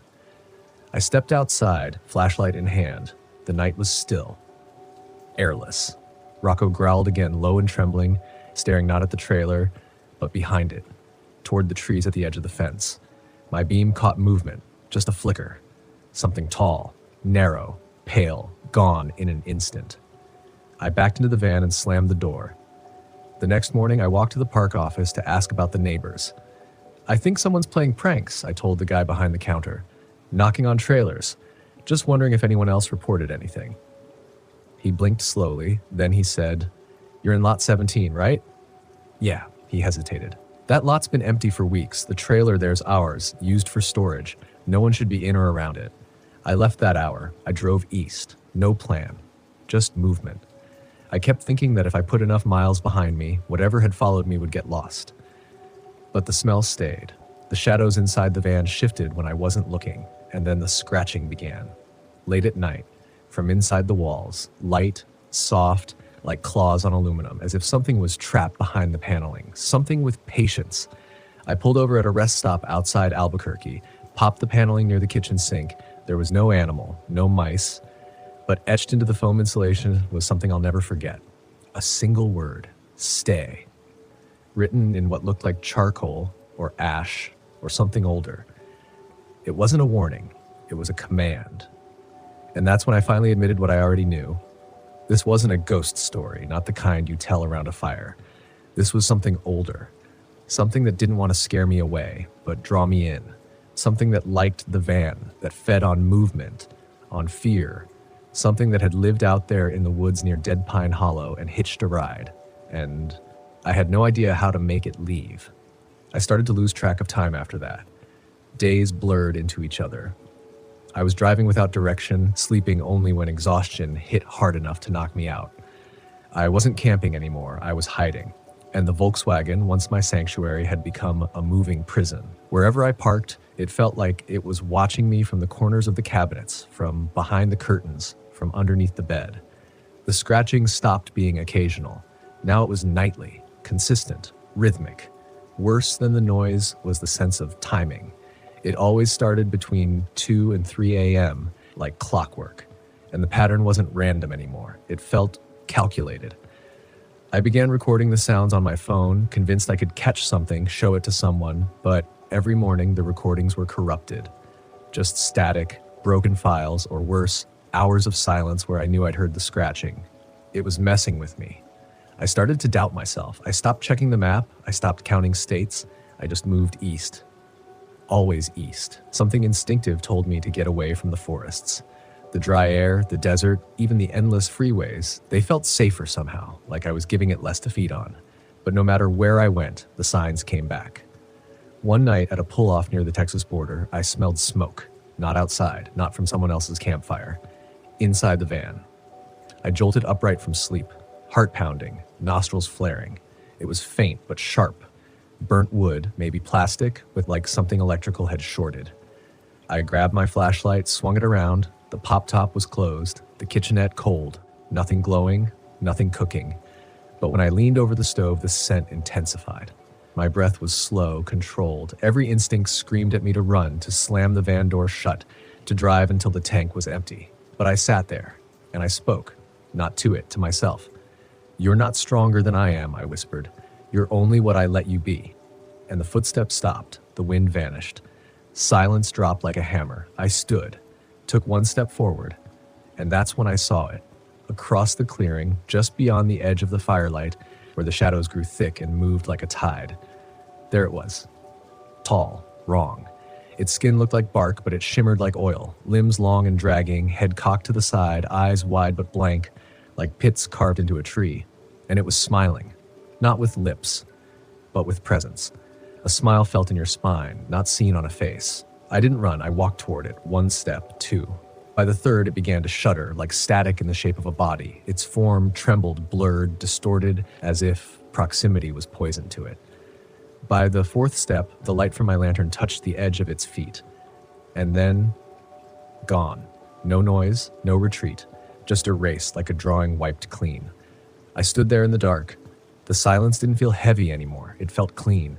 In the morning, there were no tracks. The van's roof was dry, no feather, no burnt smell, just the wind through the trees like it should be and the warmth of sunlight leaking into the sky. It didn't come back. And the dream stopped. I drove west again, slowly, not out of fear, but because I wanted to see the land I'd been racing past. I stayed at small campsites, let myself walk into towns and talk to strangers without wondering who might be hiding teeth behind a friendly smile, and I kept the van.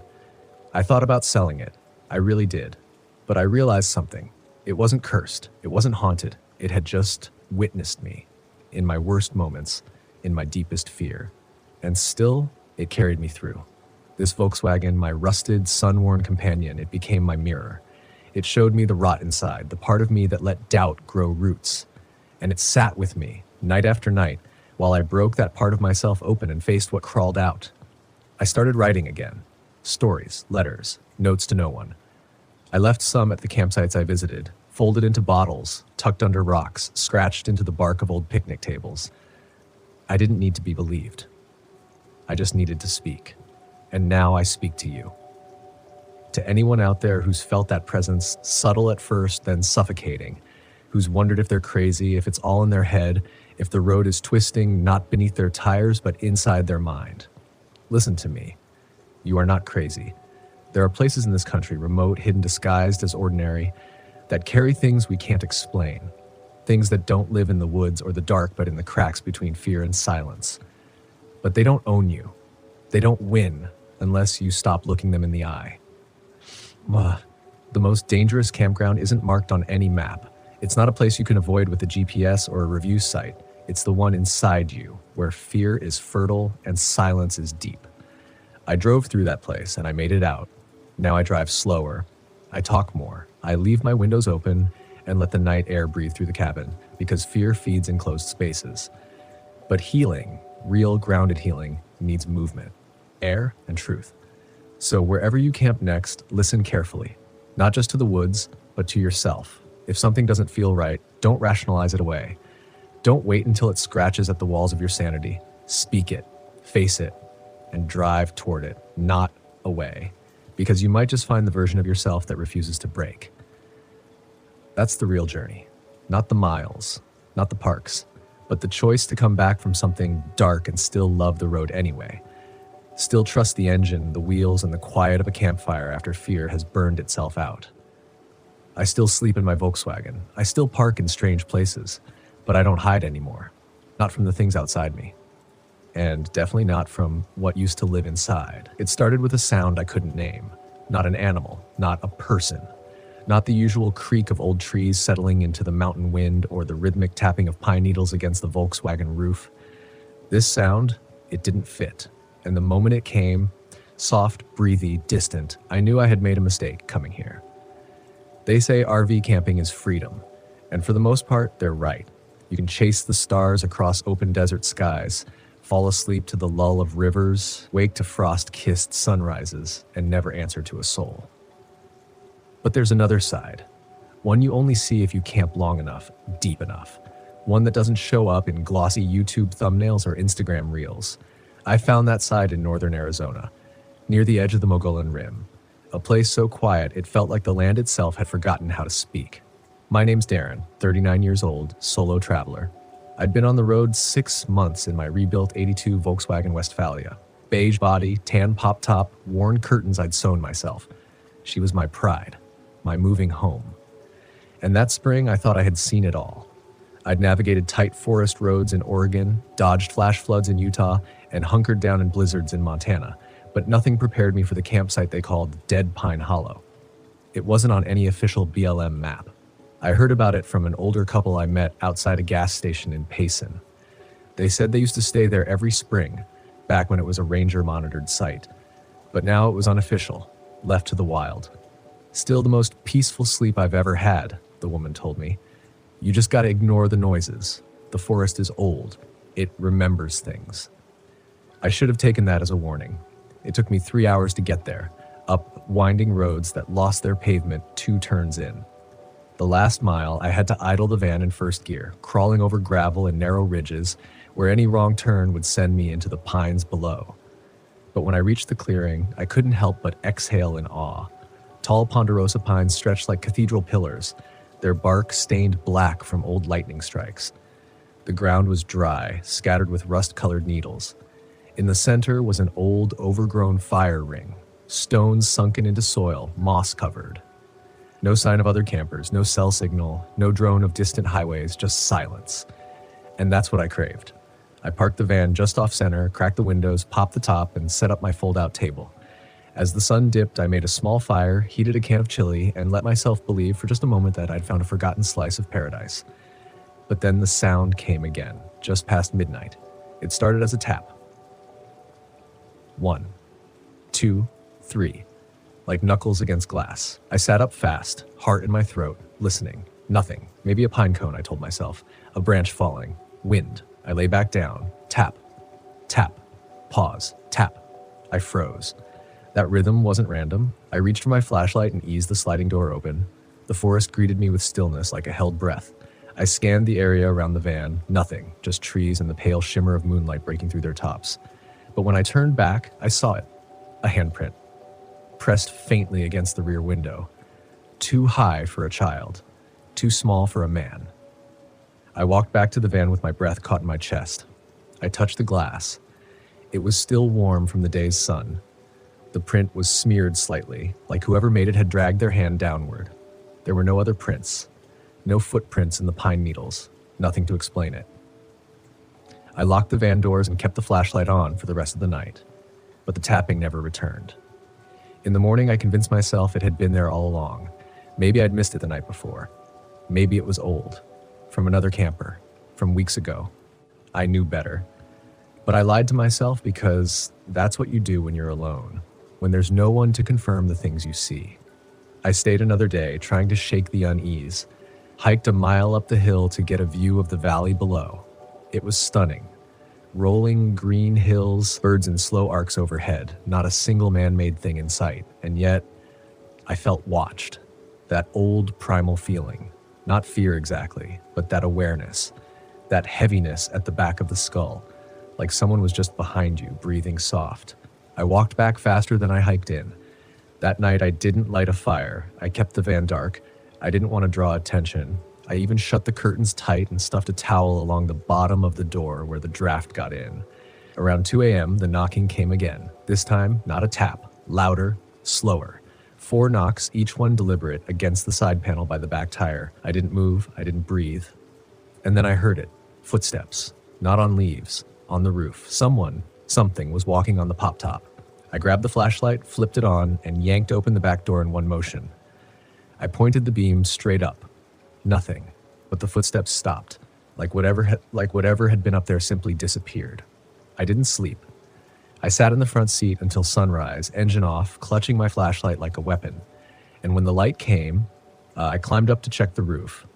No marks, no scratches, no footprints. But one thing was missing. My vent cover. Torn off. Clean. Like someone had unscrewed it. I left Dead Pine Hollow that morning, tires kicking up dust as I tore down the gravel road. My hands shook the entire drive back to town.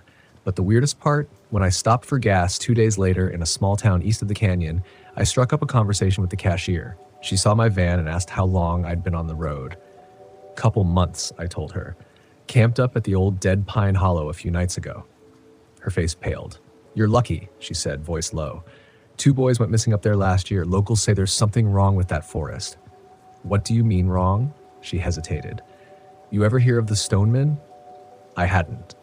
Not then, but I would. Because the story wasn't over. Dead Pine Hollow had left something in the van with me. Something I didn't realize was there until it started moving. I didn't want to believe it. That someone could have gotten inside without leaving a trace. That I'd locked all my doors, sealed the windows, zipped the pop-top, and still, it had found a way. But denial is only strong until something moves in the dark and your excuses run dry. The first sign came on a quiet morning 2 days after I left Dead Pine Hollow. I was parked just outside Sedona on a flat overlook I'd visited before. It was safe, wide open skies, other RVs and sprinter vans nearby. I remember stepping out to make coffee, feeling like I was finally getting the dread out of my bones. The desert sun hit my face like an apology. But when I opened the rear cabinet where I kept my dishes, I found one of them broken. It was a ceramic bowl I'd had since the beginning of the trip, handmade, sturdy, shattered clean down the middle, and placed right back into the cabinet like someone wanted me to see it, like they wanted me to know they'd been there. I stood there for a long minute, holding both halves in my hands. Not dropped, not cracked, broken, and arranged. The edges didn't even match, as if it had been snapped by force, not gravity. I tried to laugh it off. Maybe the roads rattled it loose. Maybe the cold and heat warped the ceramic. Maybe. But my gut had already stopped buying those lies. Later that afternoon, I noticed something worse. Fingerprints inside the windshield. Not mine. Not old ones. Fresh. I keep that glass spotless. Habit. I like a clear view when I drive. But there they were. 2 faint prints right near the lower edge of the glass. Too low to be mine. Too small to be anyone's who'd driven. They were pressed from the inside as if someone had crouched low in the passenger footwell and watched.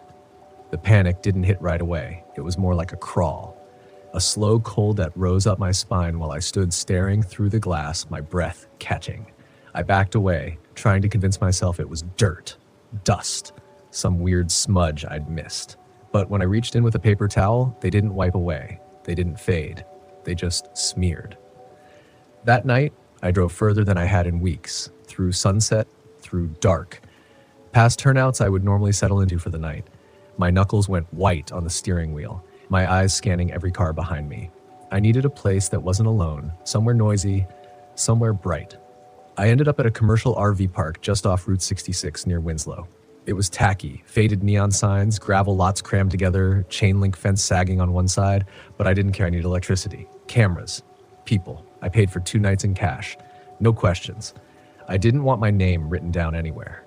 That first night, I stayed up, pacing, lights on, music playing, anything to drown out the silence, but I still heard it, that whisper. 6 months in the Smokies. 6 months. 6 whole months without touching a drop. I should have been proud, right? But sitting alone in this RV, deep in the Great Smoky Mountains, I didn't feel proud. I felt restless, empty. Even the kind of empty that creeps up on you, settling in your bones when there's nothing but the sound of your own thoughts bouncing around your skull. This trip was supposed to be a celebration, a gift to myself for staying clean. I thought the solitude would help me clear my head. Maybe give me some perspective. The Smokies had always been a place of peace for me. My dad used to take me camping here when I was a kid, back when life was simple, before the bottle got its hooks into me. I pulled out my phone, flicking through pictures of those old trips. My thumb hesitated over the last photo of my dad and me standing by a roaring campfire. That was before everything went to hell, before the drinking became my escape from everything I couldn't face. The phone buzzed, pulling me back to the present. It was my brother, Jake, checking in as usual. "Hey man," he said when I answered. "How's the trip? You hanging in there?" Jake was always the responsible one. Clean cut, married with kids, a steady job. He'd been my lifeline after the wreckage of my addiction. I owed him more than I could ever repay. "Yeah, it's good," I lied. "Just me and the trees. Peaceful." "You staying out of trouble?" I chuckled. "I'm not exactly near any temptations out here," I said. I didn't tell him about the bottle I'd brought with me. It sat in the back of the RV, unopened, but still there, just in case. A cruel comfort. I'd stared at it more than once already, the amber liquid calling to me in the quiet. "Good to hear," Jake said, though I could hear the doubt in his voice. "Just keep your head straight, all right? I know it's tough being out there alone, but you got this. Call me if you need anything." "I will. Thanks." I ended the call and tossed the phone onto the bed. The sun was setting outside, casting long shadows through the trees. The sky faded from a soft orange to deep purple, and with it, the familiar sense of isolation began to settle in. The first night in the Smokies should have been serene, but as soon as the darkness took over, I felt it, the unease. The forest around me was too quiet. It was like it was holding its breath. No wind, no rustling leaves, just the faint crackle of my campfire outside. I sat at the picnic table near the fire, trying to relax, but the silence only seemed to grow heavier. I poked at the flames with a stick, hoping they'd somehow keep the stillness at bay. Then I heard it, a whistle, faint at first, like a breeze cutting through the trees, but unmistakably human. I froze, listening. It was tuneless, just a single, drawn-out note that seemed to float through the air. I scanned the tree line, but there was nothing. No movement. No one else was supposed to be this far out. I'd parked in a secluded area of the park, away from the main trails. The whistling continued, soft but constant. "Probably just the wind," I muttered to myself. But even as I said it, I knew that wasn't true. It didn't sound like wind. It sounded deliberate. I stood, the hairs on the back of my neck prickling and slowly circled the fire. I kept the flames between me and the trees, my eyes darting between the dark shapes of the pines. The whistle came again, louder this time, closer. My heart hammered in my chest, the familiar anxiety clawing its way up my throat. "Who's there?" I called, my voice breaking the thick silence. No response, just another long, drawn-out whistle. I grabbed my flashlight from the RV and swept the beam through the trees. The light cut through the darkness, but all I saw were shadows. No footsteps, no crunch of leaves, just that damn whistling drifting through the trees like a ghost. I didn't sleep much that night. The next day, I tried to convince myself it was nothing. It had to be nothing, right? Just a trick of the wind. The mountains could be strange like that, especially at night. Still, I couldn't shake the feeling that I wasn't alone. The bottle of whiskey in the back of the RV started to look more and more appealing. But I shoved that thought down. I wasn't here for that. Not this time. To clear my head, I went for a hike, following a trail that wound through the dense forest. The air was crisp, the smell of pine and damp earth filling my lungs. For a while it worked. I could almost forget about the night before. Almost. That's when I saw the first marking. It was carved into the bark of a tree, a rough, jagged symbol that looked like a spiral or maybe an eye. I couldn't tell. It didn't look natural, though. It felt intentional, like a warning. I ran my fingers over it, the grooves deep and uneven. I kept walking, but the further I went, the more of the symbols I saw. Spirals, faces, strange runes carved into the trees, all leading deeper into the woods. It felt like they were guiding me somewhere, though I wasn't sure I wanted to find out where. That night, the whistling returned. I was sitting by the fire again, trying to keep my mind off the bottle, when the sound came drifting through the trees. This time, it wasn't soft. It was louder, closer. I stood up, flashlight in hand, and scanned the forest. My heart pounded in my ears. My mouth went dry. The whistling seemed to circle the campsite, moving slowly but deliberately. It was all I could hear, filling the silence like a haunting lullaby. I turned, and that's when I saw him. Standing just beyond the tree line was a figure, a man, gaunt and pale, his hollow eyes fixed on me. He stood motionless, his lips pursed as he whistled that same eerie, tuneless note. "Hey!" I called, my voice cracking. "What do you want?" The figure didn't respond. He just stood there, watching me. The whistling grew louder, more insistent, cutting through the night air like a knife. I took a step toward him, but as soon as I moved, he turned and disappeared into the trees. My hands were shaking. I wasn't sure if it was fear or something else, something deeper. I felt the urge to chase him, to follow that haunting sound, but my legs refused to move. I stayed by the fire until dawn, too scared to go back inside the RV. The next day I tried to leave. I packed up my gear, grabbed the keys to the RV, and decided I'd had enough of the Smokies. But when I tried to start the engine, it wouldn't turn over, just a dull click. I swore under my breath, popped the hood, and checked the battery. Everything looked fine, but the damn thing wouldn't start. I tried calling Jake, but my phone was dead. I'd charged it the night before, but now it was completely drained. No signal, no service, nothing. The forest around me felt suffocating. I couldn't shake the feeling that something was watching me, waiting just beyond the trees. The whistling started again, faint at first, then growing louder, like a taunting melody. I grabbed the bottle from the back of the RV. I wasn't going to drink it. Not yet. But holding it made me feel better, more in control, as if I could use it as a weapon somehow. That night, the stranger came back. I woke up to the sound of whistling, loud, sharp, right outside the RV. I sat up, heart pounding, and looked out the window. He was standing by the fire pit, his pale face illuminated by the flames. His eyes were fixed on me, unblinking, and that awful whistling filled the air, pressing in on me from all sides. He took a step toward the RV, and I felt the panic rise in my chest. I grabbed the bottle, holding it like a club, and stumbled outside. The air was freezing, my breath coming in ragged gasps. The whistling pierced through my skull, making it hard to think. I raised the bottle, ready to throw it, but then something stopped me. For the first time in days, I heard something else. A voice, faint but real. Jake's voice. "Nick, don't do it." I blinked, shaking my head. The stranger was gone. The whistling had stopped, and there in the silence, I realized what I had been about to do. The bottle slipped from my hands and shattered on the ground. I dropped to my knees, gasping for air, the weight of everything crashing down on me. The whistling was gone, but the fear, the isolation, it wasn't something I could run from. Not out here. Not anywhere. When the sun rose, I tried the RV again. This time it started. I drove out of the Smokies that morning, not looking back. The whistling stayed behind, lost in the trees, but the memory of it, the temptation, would stay with me. 6 months sober. But this trip taught me something I hadn't been ready to face. Some demons don't live in bottles. They live in the silence, in the spaces we create for ourselves when we're trying to hide from the world. Consultant. I didn't exactly have the wildest schedule, and every so often the quiet drove me up the wall.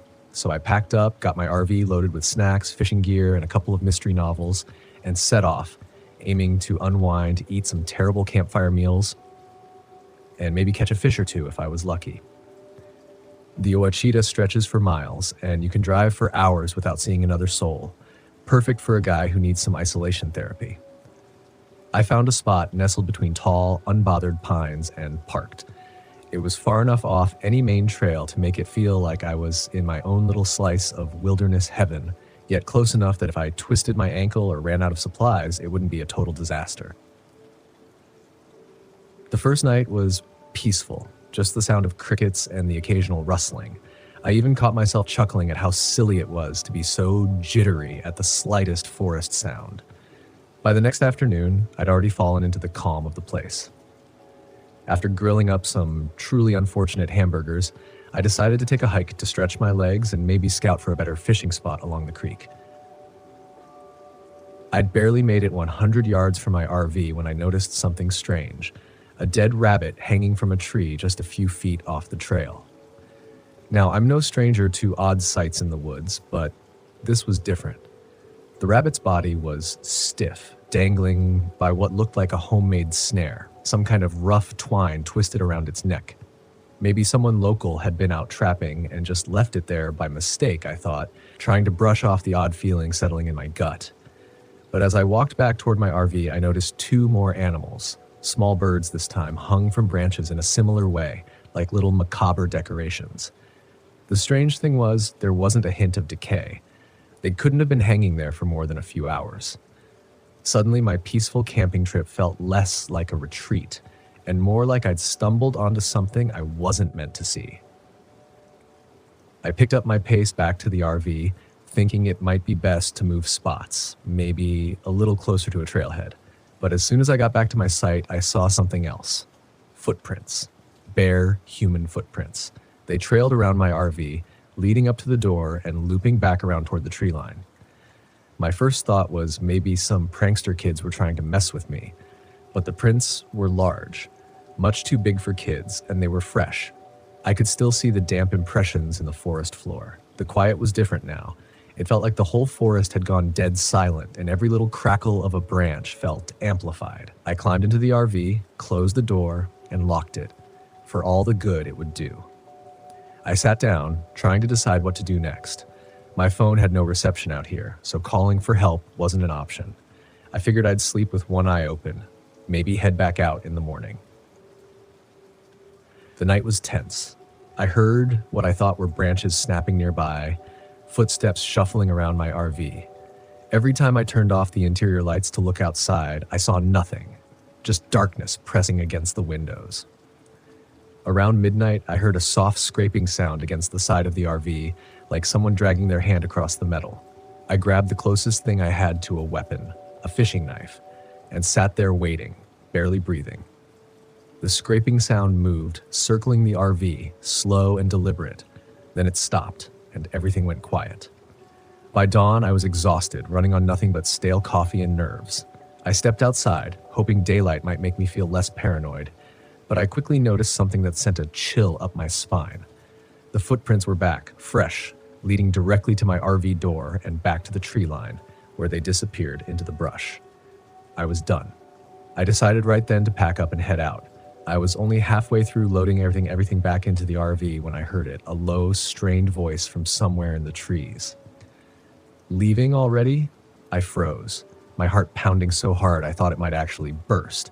I scanned the trees but saw no one. I yelled out something unintelligible, something about this not being funny and calling the police, but the voice chuckled, mocking, cold. "Oh, I'm just getting started," it said, echoing through the trees like it was coming from everywhere at once. The voice was rough, a growl underneath, not like anything I'd ever heard from a human, but it had to be a person. I told myself that over and over. I finished packing as fast as I could, throwing things haphazardly into the RV and climbed into the driver's seat, ready to get the hell out of there. But when I turned the key, the engine sputtered, coughed, and died. I tried again. Nothing. My hands were shaking so hard I could barely grip the wheel, and in a panic, I jumped out, thinking maybe I could fix whatever was wrong if I opened up the hood. When I did, my stomach dropped. All the wiring was shredded. It looked like someone had taken a knife to every crucial part of the engine. In a blind panic, I decided my only option was to make a break for it on foot. I grabbed my backpack, stuffed it with water and snacks, and took off toward the nearest trailhead I'd seen when I drove in. It was supposed to be about 3 miles out, reachable if I kept up a good pace. I'd barely made it 10 minutes into my walk when I heard the footsteps behind me. Soft at first, like someone trying to match my steps. I quickened my pace. The footsteps followed. When I broke into a run, the footsteps behind me sped up too. And that's when I finally turned around. There he was, a hulking figure.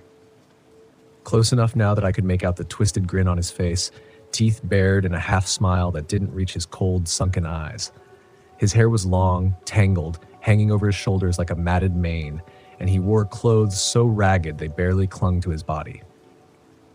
The worst part was his hands. Long, clawed fingers that he flexed like he was itching to use them. I kept running, my mind racing through every mistake I'd made on this trip, every stupid decision that had led me here.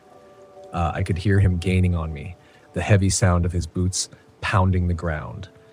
Somewhere in the back of my mind, I remembered reading that people who live out here sometimes go a little feral. Whatever drove this man to the woods had taken every last piece of humanity from him, leaving nothing but a wild animal in human form. Up ahead, I saw what looked like a ranger station, just an old, weather-beaten cabin on stilts.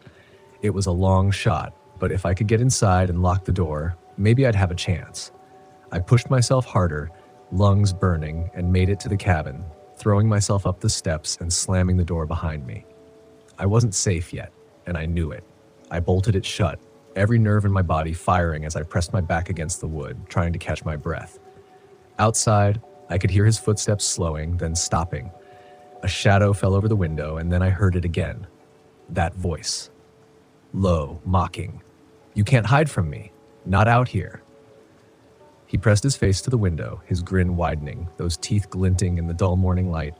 He was holding something in his hand, a small, tattered notebook worn down with age.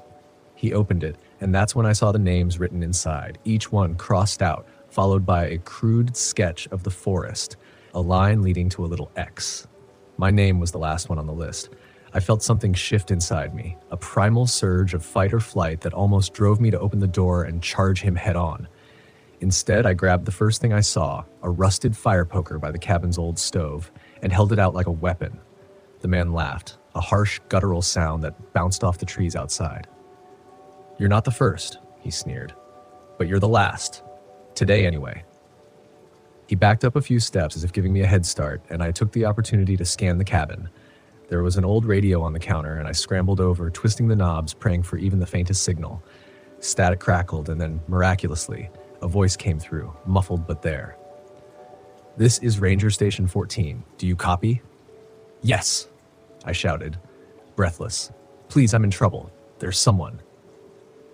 Before I could finish, the window shattered. The man's hand shot through, clawing at the air, barely missing me. I ducked down, clutching the radio like a lifeline as he banged against the door, each hit harder than the last. "Just you and me now," he growled, his voice rising into a manic, almost gleeful tone. "No one's coming." The banging grew louder, more forceful, and I knew the door wouldn't hold. In a last-ditch effort, I pulled a chair up under the door handle, grabbed the fire poker, and braced myself. The door splintered, and he stepped through, eyes gleaming with an unholy excitement. He lunged toward me, but I swung the poker, catching him across the face. He staggered back, laughing, a sick, twisted laugh that echoed through the cabin.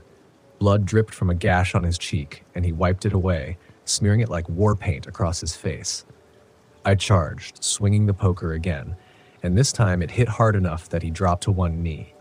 But he was strong, almost inhumanly so, and he grabbed my wrist, twisting it until the poker fell from my grip. He pushed me to the ground, his hand around my throat, and I could feel his hot breath against my face as he leaned in close. "See, the thing about the woods," he whispered, "is they swallow up people like you." With a sudden burst of strength, I shoved him off, scrambling to my feet. He lunged again, but this time I was ready. I grabbed the fire poker and plunged it into his chest. He staggered, his mouth opening in a silent scream as he fell backward, clutching the poker embedded in his chest. I didn't wait to see if he'd get up again. I ran out of that cabin, not stopping until I reached the trailhead. The rangers found him the next day, dead and stiff on the cabin floor. They said his name was Elroy Fitch, a local who had gone missing a decade earlier, only to resurface now as some kind of feral predator. His journal was filled with sketches of his victims' final paths through the woods. They didn't ask me much, just took my statement and told me to get some rest. I left that day, my RV untouched, his final words echoing in my mind. "The woods swallow up people like you." I never wanted to drive Loveland Pass again. I hadn't been back on that stretch of road since the night Marty died. The night his rig went over the edge and disappeared into the fog like it had never existed. The only thing they found was twisted metal at the bottom of the canyon. I told myself it wasn't my fault, but the guilt stuck to me like oil on a rag, refusing to wash off no matter how many miles I put between me and that place. But Pete called in a favor. He needed me, and I owed him more than I could count. A convoy job through the Rockies, 3 trucks hauling high-value cargo to a research facility in Colorado. It was big money, but more than that, it was for Pete. He convinced me with a laugh over the phone. "Come on, Red. We need your experience out here. What could go wrong?" I didn't laugh, not this time. So there I was, back in the driver's seat of my rig, with Pete leading the convoy and another trucker, Jerry, bringing up the rear.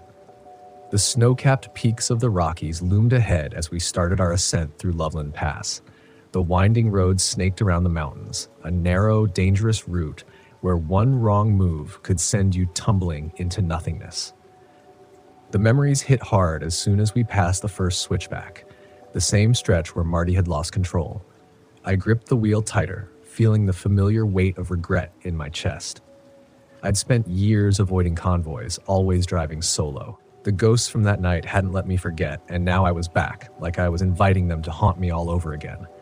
"Red, you still with us?" Pete's voice crackled over the CB, cutting through my thoughts. I pressed the mic. Yeah, still here. Roads are getting slick. We should take it slow." Pete agreed, and we settled into the grind, navigating the treacherous turns with caution. The sun had set hours ago, and now only the thin beams of our headlights cut through the growing darkness. The fog rolled in thick and fast, curling around the edges of the road like ghostly fingers. That's when I saw it up ahead. Just barely visible through the fog was a pair of headlights. They flickered like a dying flame, appearing and disappearing in the swirling mist. I squinted, leaning forward, trying to get a better look. It was a truck. No doubt about it, but there was something familiar about the way it moved, the way it hugged the curves of the road like it had been driving this route for years. I keyed the mic again. "Pete, you see that truck up ahead?" Silence. Then Pete's voice came through, confused. "There's no truck, Red. Just us." I glanced in the mirror. Jerry's headlights were still behind me, steady and unchanging. But the truck in front, it wasn't one of ours. I let go of the mic, my gut tightening. Maybe it was a local driver, someone familiar with the area.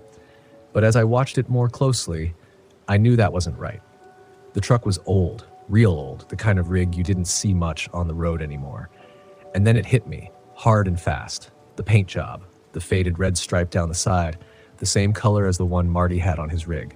My chest tightened. "No," I whispered, gripping the wheel so tight my knuckles went white. It couldn't be Marty's truck. It was gone, destroyed, crumpled at the bottom of a canyon. But this was his rig. It had to be.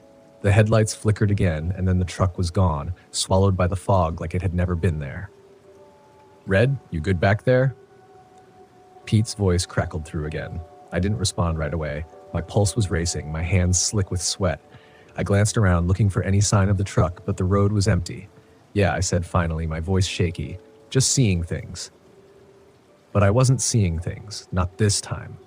We kept moving, the road winding higher, the fog thickening, the curves grew sharper, and the guardrails seemed to disappear into the mist, making it feel like we were driving on the edge of the world. That's when the CB crackled again. But this time, it wasn't Pete or Jerry's voice. "Red, you gotta help me." The voice was faint, distorted, but I recognized it immediately. My heart stopped. "Marty?" I whispered, disbelief creeping into my voice. The radio stayed silent for a moment, but then it came again, clearer this time, like the words were being dragged through the static. "Red, help me. I can't hold on." I dropped the mic. This wasn't real. It couldn't be. Marty was dead, gone. But that voice, it was his, down to the rasp he always had when he called me Red. I hadn't heard it in years, and yet here it was, crackling through the radio like a ghost from the past. I tried to shake it off, tried to convince myself it was just some weird interference. But the road ahead seemed to twist and shift unnaturally, like the mountains themselves were trying to trap us in. I checked my mirrors again, half expecting to see the ghost truck reappear, but there was nothing, just the thick, swirling fog.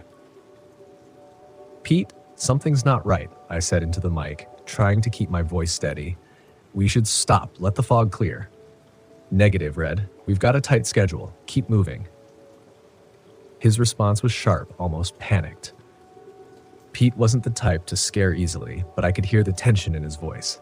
He knew something was wrong too, but he didn't want to say it. The fog pressed in closer, and suddenly the road didn't feel familiar anymore. I'd driven this pass more times than I could count, but now it was like the route had changed. The turns were sharper, the drops steeper. I didn't know where we were headed anymore. And then I saw the truck again. It appeared out of the fog closer this time, swerving wildly across the road. The old rusted cab, the faded red stripe. It was Marty's rig, no doubt about it. But when I pulled alongside, there was no driver.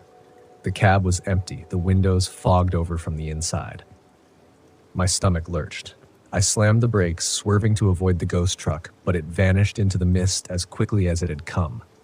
My truck fishtailed, tires screeching against the wet pavement, but I managed to hold it steady. My heart was pounding in my chest. "Red, what the hell's going on back there?" Pete's voice snapped through the radio. "I saw him," I muttered, barely able to catch my breath. "I saw Marty's truck." Silence hung in the air for a long moment. I knew Pete was processing what I'd said, trying to figure out if I was losing it or if there was something more. But before he could respond, the CB crackled again. Marty didn't make it. It wasn't Pete. It wasn't Jerry. It was Marty. His voice filled the cab, clearer than before, as if he was sitting right next to me. "You let me go, Red. You let me fall." I clenched the wheel, anger and fear boiling in my chest. "I didn't let you fall. I tried, Marty. You didn't try hard enough." The road twisted again, sharper this time, and I could barely see the guardrail through the fog. But I kept driving, adrenaline coursing through me as Marty's voice echoed in my head. Suddenly, Pete's voice cut through the chaos. "Red, you gotta snap out of it. This isn't real." "It's the mountains messing with you," I snapped back. "Messing with me." "Don't act like you don't hear him, Pete." Pete didn't answer. The road ahead dipped sharply, and I saw it. The same curve where Marty had gone over. The same stretch of road where his truck had disappeared into the canyon. My heart raced, my mind spinning. Was that where this was leading? Was I about to relive Marty's crash? "Marty, I'm sorry," I whispered, gripping the wheel tighter as the road curved dangerously toward the edge. "I'm so damn sorry." The fog lifted just enough for me to see what was ahead. Marty's truck in the middle of the road, blocking the pass. There was no time to stop. No time to think. I swerved hard, avoiding the ghost truck at the last second. My rig skidded, the wheels screeching as I fought to keep control. For a moment I thought I was going over the edge. The wheels teetered on the lip of the canyon, the guardrail creaking under the weight of the truck. But I yanked the wheel, pulling the rig back onto solid ground. My breath came in ragged gasps. I looked in the rearview mirror. The ghost truck was gone. The fog was clearing, and for the first time in years, I felt like I could breathe. Red? Pete's voice came over the radio, softer now. You still with us? Yeah, I whispered, gripping the wheel with trembling hands. I'm still here. The mountains stretched ahead, empty and quiet. But I could still hear Marty's voice in the back of my mind, and I knew, in some way, he'd always be with me. We made it through the pass just as the sun broke over the horizon, casting a pale light over the jagged peaks. The road ahead was clear, but I knew I'd never forget the night I'd faced Marty's ghost. I've always believed nature tells the truth, quietly, in its own language, in ways most people are too distracted to hear. Out there, far from cell towers and rush hour traffic, the earth doesn't lie. It presses in, it watches, and if you listen close enough, it whispers back. That belief used to give me peace. But that was before Lower Pines. I wasn't some greenhorn to the woods. My name's Scott Kearns, 47 years old, Army veteran, divorced father of 2 grown kids, and an RV traveler by obsession more than necessity. I'd been on the road 5 months straight before I hit Yosemite. It was supposed to be a bucket list stop, specifically the Lower Pines Campground. Everyone told me it was one of the most serene places in the country. Towering trees, granite domes, a cool river just yards from your fire pit. They weren't wrong about the beauty, but they didn't mention the thing that moves between the trees after dusk. It was late September. The camp was quieter than usual, mostly retirees in Class Bs and a few rugged solo van lifers.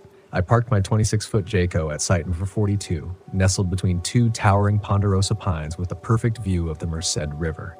The ranger who checked me in, Rodney, a local in his 60s with skin like cured leather, looked at me a beat longer than necessary. Stay on the trail if you walk at night, he said, like it was more than just park protocol. And if you hear something that doesn't sound quite right, don't answer it. I laughed.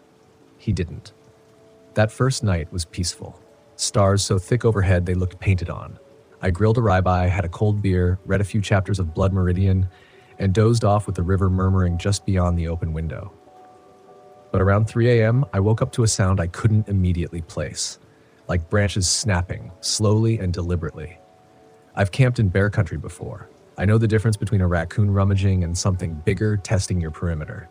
This was pacing, measured, no grunts, no snorting, just a slow crunch of pine needles and an occasional snap that felt too precise to be accidental. I killed the RV lights and peered through the blinds. Nothing, just shadows. The next morning, I found strange indentations in the dirt around the rear of the RV. They weren't footprints exactly. Too wide for a deer, too deep for a bobcat, but they circled twice before veering back into the woods. I told myself it was nothing. Wind, animal, imagination. That day, I hiked Mist Trail and returned sore but content, reassured by the presence of other campers. I even struck up a conversation with a couple from New Mexico, Angela and Mason, who had been full-timing it for a year. They were parked 2 spots down, seemed grounded, outdoorsy. Angela mentioned something odd over dinner, though. You notice how people don't linger here after dark? She asked, cutting up a peach. Like, no campfire groups, no music, nothing, just silence. Mason nodded. Feels like the woods are holding their breath. That night, I decided to test the air. I stayed up past midnight, sat outside with a small fire, listening. Around 1:15, I heard something across the river. It wasn't an animal this time. It was a voice. Faint, barely audible, but unmistakably human. Help, one word. Drawn out.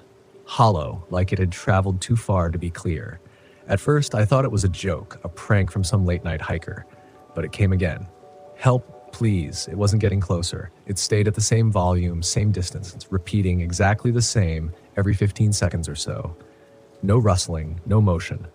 Just a voice that sounded stuck in the trees. I doused the fire and went inside. Locked every door, drew every curtain. My skin felt too tight now, like I was being watched through the metal skin of the RV. I lay in bed with a .38 snub nose under my pillow, sweating despite the cold. The next morning, I walked down to the ranger station to ask if anyone had gone missing recently. Rodney was the only one there. He didn't answer at first, just stared through the window, sipping coffee. "You heard the voice," he finally said. I didn't reply. "I hear it sometimes too. Some say it's the river bouncing sound from across the valley. Others, he scratched his stubbled jaw. Well, this land's older than all of us. Some things echo. You ever investigate? He looked me dead in the eye. I know better. The tone in his voice reminded me of combat briefings, the ones where nobody said it directly, but everyone knew the risk. I tried to shake it off. I'd dealt with fear before, real, physical fear in the Middle East, staring down people with guns. But this was different. It didn't scream or run at you. It waited. And I couldn't explain why that felt worse. That afternoon, I planned to leave early. Angela and Mason were already packing up. Mason looked pale, sleep-deprived. Something banged on the van all night, he said. But there was nothing there. No tracks. Angela swears she saw something watching from the tree line. Tall. Too tall. Angela was quiet, and when she met my eyes, hers were rimmed red. She didn't seem scared. She seemed ashamed, like she'd seen something that had violated some unspoken rule. They pulled out by 5 p.m. I told myself I'd do the same. But something, pride, stubbornness, stupidity, kept me one more night.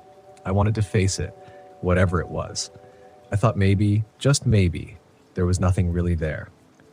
That night, everything went quiet around 8. No wind, no frogs, no coyotes, like the forest had been wrapped in cotton. Around midnight, the knocking started. Not on the RV, on the picnic table outside. 4 knocks, spaced evenly, like someone drumming with the back of their hand.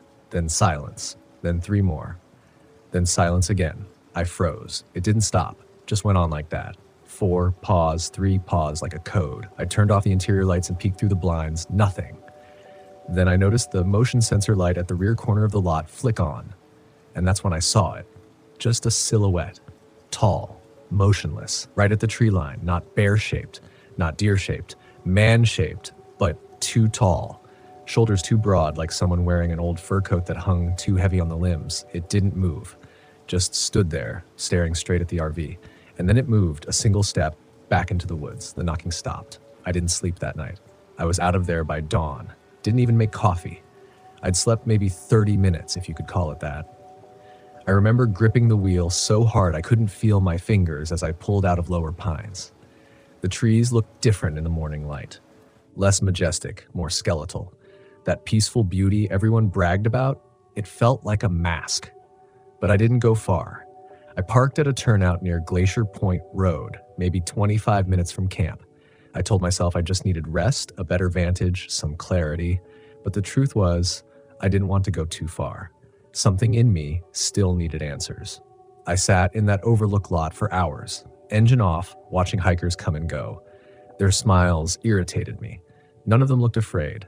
None of them seemed to feel what I felt, that pressure in the air like something unspoken was always 2 steps behind.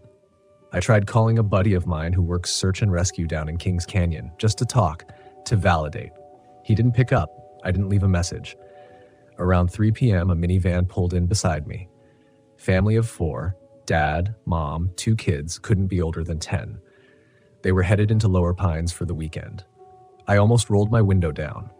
Almost told them to turn around, that it wasn't safe. But I didn't, because how do you explain something like that without sounding unhinged? Instead, I waited until they were out of earshot, then grabbed my boots and got out. I wasn't going back to camp, but I needed to get closer to where I saw the thing. Needed to understand. I took a side trail that runs near the Merced's Edge, sticking to daylight, keeping the river to my right. It was quiet, peaceful even, but I could still feel it, like something watching from behind the bark. I didn't see anything, no shadows, no tracks, until I found the bones. They were in a small depression under a thicket of ferns about a quarter mile from my old site. Clean, picked white, no blood, no fur, just a spine, some ribs, and part of a skull that looked too flat. Not deer, not coyote. I'm not a biologist, but I've hunted enough to know when something's off. And this was. Next to the bones was a pile of stones, perfectly stacked. 7 of them, each a little smaller than the last, forming a kind of crude pyramid. No moss, no leaves, like it had just been built. That was the first time I felt true panic, not fear, but wrongness, like I'd stepped into a place I wasn't meant to see. I backed away slow, heart punching through my chest. I didn't hear it at first. It was the absence that struck me. No wind, no water, not even birds. Then the smell. It hit like a wave.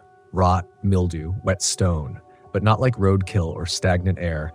No, this smelled alive, like something that lived off death. Like decay had a heartbeat, and just past the ridge I heard it again. Help. That same voice, same cadence, but closer this time. I didn't run. I walked. Fast, controlled. I didn't look back, didn't breathe through my nose. Just kept my eyes forward until I hit the lot and locked myself in the RV. I drove straight out of the valley, didn't stop until I hit Oakhurst. Got a motel room, drank half a bottle of Jack, and stared at the ceiling while the TV played static I never noticed. I told myself I'd seen enough, that whatever haunted that place, it wasn't following me. But I was wrong. A week later, I was camping in the Sequoia foothills, miles away. Different forest, different terrain. I'd calmed down, started convincing myself it had all been stress and nerves and shadows. Then one night, late, maybe 2:30, I heard knocking again. 3 knocks. Silence. 4 knocks. Same rhythm. I didn't move, just listened. Then a whisper, not the same voice. This one was behind the RV, right at the rear bumper. You saw it, just 3 words, clear as day. Male, I think. Older. Rough, like throat cancer rough. I jumped up and flung open the rear window. Nothing. No one. Just the wind. I stayed up all night. At dawn, I checked the rear camera. Motion triggered. Only one clip. It triggered around 2:33 a.m. The image, a frame of pure static. Not black. Not white. Static, like something fried the sensor. Since that night, it's happened 3 more times. Always in campgrounds near the Sierra Range. Always late. Always the knocks first. Sometimes I hear the voice. Sometimes I see that same silhouette at the edge of the trees, never moving, never running, just watching. I haven't told many people. Most wouldn't believe me. Some would laugh. But I'm telling it now because if even one person hears this and starts paying attention, it's worth it. These places, these campgrounds, they're beautiful, yes, but they're old. Older than our maps, older than our parks. And just because you see a picnic table and a fire ring doesn't mean the ground beneath it wants you there. If you go to Lower Pines, don't go alone. If you hear something calling, don't answer. If you feel like the forest is holding its breath, maybe it's waiting for you to take the first step. I stayed off grid for a while after that. No state parks, no federal land, just private lots and paid RV parks with too much light, too many people, too little mystery. I didn't mind the noise. I needed it. Needed the buzz of nearby voices and distant highway sounds, anything to drown out the silence I'd come to fear. But fear is strange. It doesn't always shout. Sometimes it just waits. Lurks, like a passenger you didn't realize had climbed into the back seat and never got out. That fall, I met someone. A woman named Kate, fellow RVer. Sharp, funny, strong. She'd lost her husband to cancer 2 years prior, been driving ever since, trying to find some kind of peace in the movement. We crossed paths at a small site in Montana, and for the first time in months, I didn't feel completely alone. I never told her about Lower Pines. Not right away. You don't bring that into a new friendship. But one night, over whiskey and firelight, I let it slip. Just a little. A vague mention of a bad encounter, a place I didn't go back to. Kate listened, quietly, nodded, then said something that's stuck with me ever since. You know, she said, some places remember. I asked what she meant. She didn't elaborate, just smiled, that kind of sad smile that says more than words ever could. Weeks passed. We traveled together for a while. Safety in numbers, right?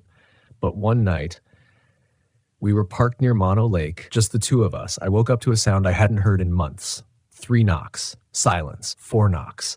I sat up, heart already racing. My instinct screamed to stay inside, but something else, something darker, urged me to look. And I did. Kate was outside, standing barefoot 10 feet from the tree line. Her face was pale, her eyes locked on something in the dark, and her mouth, it was open, like she was trying to speak, but couldn't or wouldn't. I threw the door open, yelling her name. She didn't move, didn't flinch, just turned slowly and looked at me with a face that wasn't hers. It was her eyes, but not her soul. Something else stared out from behind them, and in a voice that wasn't hers at all, she said, "It doesn't like to be ignored." Then she collapsed. I dragged her back inside, heart pounding, adrenaline in overdrive. She came to a few minutes later, confused, shivering, asking why she was outside. She didn't remember a thing. Nothing.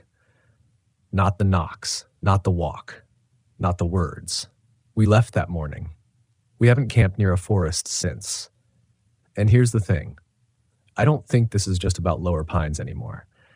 I think there are places across this country, across these winding trails and hidden valleys that never stopped being ancient, never stopped belonging to something else. We come in with our RVs and propane and fire rings thinking we've tamed the land. We haven't. We've just stopped listening. The land remembers, and sometimes it responds. Sometimes with beauty, sometimes with silence, and sometimes with voices that sound like your own, but echo in a way that doesn't quite match the shape of your bones. These stories, they're not campfire tales meant to thrill. They're warnings. Because I've learned something out here, something I wish I'd known before I ever set my tires on gravel roads with names like Whispering Pines and Devil's Hollow. It's this.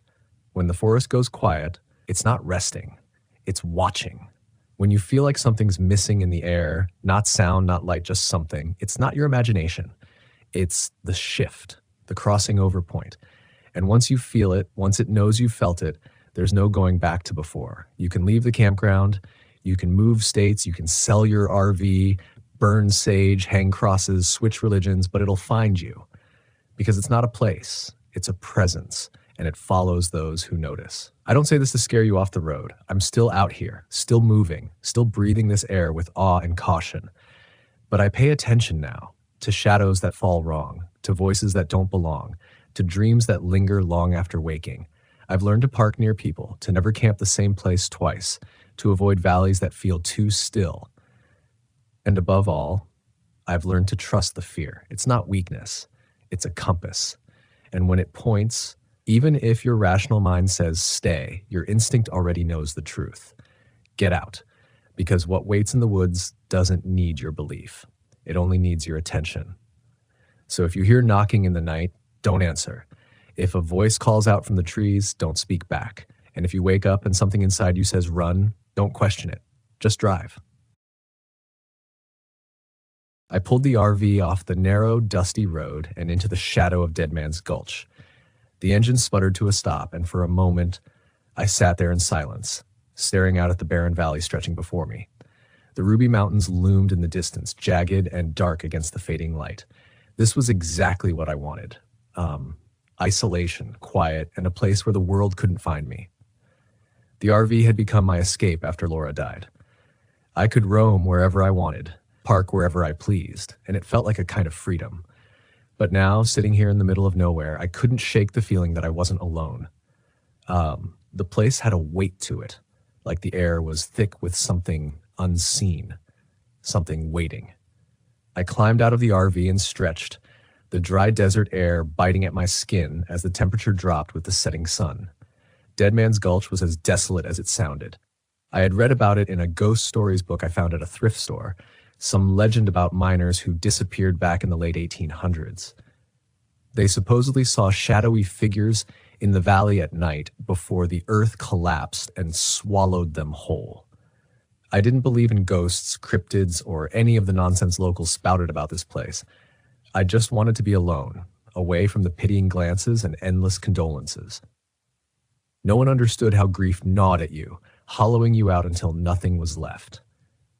Setting up camp took about 15 minutes. I parked the RV next to the remnants of an old mining camp, a few rusted-out carts, the skeletal remains of a cabin, and a collapsed mine shaft disappearing into the hillside. It was perfect. No people, no distractions, just me, the desert, and the stars. By the time I finished dinner, canned chili, nothing fancy, the sun had dipped below the horizon. I sat at the small table inside the RV, staring at the book in front of me, filled with old tales of ghost sightings and strange disappearances, most of them from around here. The locals called it the Phantom of the Mines, a shadowy creature that haunted the valleys, stalking anyone who got too close to the abandoned shafts. I flipped through the pages, skimming over accounts of miners swearing they'd seen something dark moving in the fog just before disaster struck. I shook my head and closed the book. Ghosts, shadows, it was all nonsense. Laura would have laughed at the idea. She'd never been scared of anything, not the woods, not the wild. She was fearless. But I wasn't Laura. As I cleaned up, the RV's lights flickered. I paused, glancing at the ceiling. The lights steadied again, and I let out a breath I hadn't realized I was holding. Just a glitch, I told myself. The RV was old. Things broke. But the air suddenly felt colder, When I glanced out the window, I swore I saw movement, something shifting in the darkness just beyond the headlights. I stepped outside, the crunch of gravel under my boots the only sound. The night was still, too still, the kind of quiet that presses down on you. I scanned the area, the beam from my flashlight cutting through the shadows. Nothing moved, just rocks, dirt, and the skeletal remains of the old mining camp. Then I heard it, faint, like the sound of gravel shifting underfoot. The hairs on the back of my neck stood up. I swung the flashlight toward the sound, but there was nothing there. "Get a grip, Jake," I muttered. "It's just the wind." I turned back toward the RV, ready to call it a night, until I saw them. Handprints. Long streaks of dust trailing down the windows as if someone or something had dragged their fingers across the glass. My heart skipped a beat. I was alone. I knew that. No one had passed me on the road for hours. No one was out here, at least no one should have been. I hurried inside, locking the door behind me. The RV felt smaller now, the walls pressing in as the wind outside picked up, howling through the narrow canyon. I sat at the table, staring at the window, waiting. But nothing happened. The next morning, the RV was completely dead. No power, no lights, no water pump, nothing. I checked the battery. It was completely drained. It didn't make sense. I had it checked before I left. It was supposed to last for weeks. Frustrated, I spent most of the day trying to figure out what was wrong, but everything seemed fine. The battery had just died. By late afternoon, I gave up. I was stuck here for the night. I cursed under my breath. But deep down, I knew this wasn't just bad luck. I decided to go for a walk, maybe clear my head. The old mine shaft loomed in the distance, and I made my way toward it. The ground was hard and cracked, littered with strange, deep marks crisscrossing the dirt. They looked like they'd been dragged by something large, too large. At the mine's entrance, the air was cooler, thick with the smell of dust and rot. The opening had collapsed years ago, the rocks jagged and sharp. But there, in the dirt, were more of those strange marks, long, deep gouges, like something had been clawing its way out. I backed away, chest tightening. It was just a mine, just old rocks and dirt. But as I turned to leave, I caught something in the corner of my eye, a shadow moving at the edge of the rocks. I whipped around. Nothing. I ran back to the RV, heart pounding. That night, the first knock came just after midnight. A loud, deliberate bang on the side of the RV. I shot up, grabbing the shotgun by my bed. My hands shook as I loaded it. Another bang, closer this time. "Who's there?" I shouted, voice cracking. No answer, just the sound of gravel shifting. I grabbed the flashlight and threw open the door. The cold hit me hard. The beam cut through the darkness. Nothing. No one. But then I saw it, a dark, shifting figure at the edge of the rocks. Its form flickered like smoke in the wind. It didn't have a face, but I felt its eyes on me. I raised the shotgun and fired. The blast echoed, but the thing didn't move. It just faded. I stumbled back inside, locking the door. The lights flickered and then went dark. I sat in total blackness, shotgun in my lap, waiting. But it didn't come back. By morning, I'd had enough. I packed up and climbed into the driver's seat. Miraculously, the RV started like nothing had been wrong. I didn't wait. I hit the gas, speeding away from Dead Man's Gulch. The weight in the air lifted, the fog was gone, but I couldn't shake the feeling I had narrowly escaped something dark, something still waiting in those mines. And as I drove, I kept checking the rearview mirror, just in case. I never thought my life would take such a twisted turn when I decided to spend a weekend RV camping in the remote forests of Montana. It was supposed to be a break from the grind, a chance to disconnect and find some peace. But as I write this, I realize peace was the last thing I found. The drive was long but scenic. Towering pines lined the road, and the distant mountains loomed majestically, their peaks dusted with the last remnants of snow. I found a perfect spot near a clear, burbling stream, set up my RV, and settled in for what I hoped would be a weekend of solitude and reflection. I've always been a bit of a loner, preferring the company of nature over people. My backstory isn't particularly tragic, but I've had my share of hardships, a messy divorce, a career that's gone nowhere, and a general feeling of discontent. All of this had led me to the quiet wilderness in search of some clarity. The first day was uneventful. I spent it hiking, fishing, and simply enjoying the fresh air. It was the kind of tranquility I had been craving. As the sun dipped below the horizon, I made a small fire and cooked the fish I'd caught, feeling more at ease than I had in months. The night was silent, except for the occasional rustle of leaves and the distant hoot of an owl. I went to bed early, looking forward to another peaceful day. I woke up to a faint buzzing sound. My old friend Paul had warned me about the mosquitoes in these parts, but this was different. I dismissed it as a fly and went about my morning routine. After breakfast, I decided to explore a bit further. I packed a small bag with water, a map, and some snacks, then set off into the forest. The deeper I went, the denser the forest became. Sunlight barely penetrated the thick canopy overhead, casting eerie shadows on the forest floor. I was so caught up in the beauty of the place that I didn't notice how far I had wandered. It was only when I stumbled upon an old, abandoned cabin that I realized I had ventured much further than I intended. The cabin was a relic from another time, its wooden walls weathered and moss-covered. Curiosity got the better of me, and I decided to take a look inside. The door creaked ominously as I pushed it open, revealing a dusty interior. The furniture was sparse: a rickety table, a couple of chairs, and an old wood-burning stove. It looked like no one had set foot there in decades. I was about to leave when I noticed something odd. On the table lay a stack of old photographs, yellowed with age. They depicted a family, a man, a woman, and 2 children, posing in front of the very cabin I was standing in. The last photo sent a chill down my spine. It showed the family again, but this time their expressions were somber, almost fearful, and a third man stood behind them, his face partially obscured by a hat. As I examined the photos, I heard a noise outside. My heart raced as I peered through the window. Standing just a few feet from the cabin was a man, tall and broad-shouldered, with a weather-beaten face and piercing eyes. He was staring right at me. Panic set in, and I bolted out the back door, running as fast as I could through the dense forest. I didn't stop until I was sure I had lost him. Gasping for breath, I looked around, realizing I was completely lost. My sense of direction had deserted me, and I had no idea how to get back to my RV. The sun was already beginning to set, and I knew I had to find shelter for the night. I wandered aimlessly until I found a small clearing. Exhausted, I decided to camp there. I didn't have a tent, but I managed to build a small shelter with branches and leaves. It wasn't much, but it would have to do. I spent a sleepless night, jumping at every sound, convinced the man from the cabin was hunting me. Morning came, and I set off again, hoping to find my way back. The forest was a labyrinth, and every tree looked the same. I stumbled upon a narrow path and decided to follow it, praying it would lead me to civilization. After what felt like hours, I emerged into another clearing, this one with a small stream running through it. I knelt down to drink, my parched throat grateful for the cool water. That's when I heard it, a soft rustling in the bushes. I turned slowly, my heart pounding.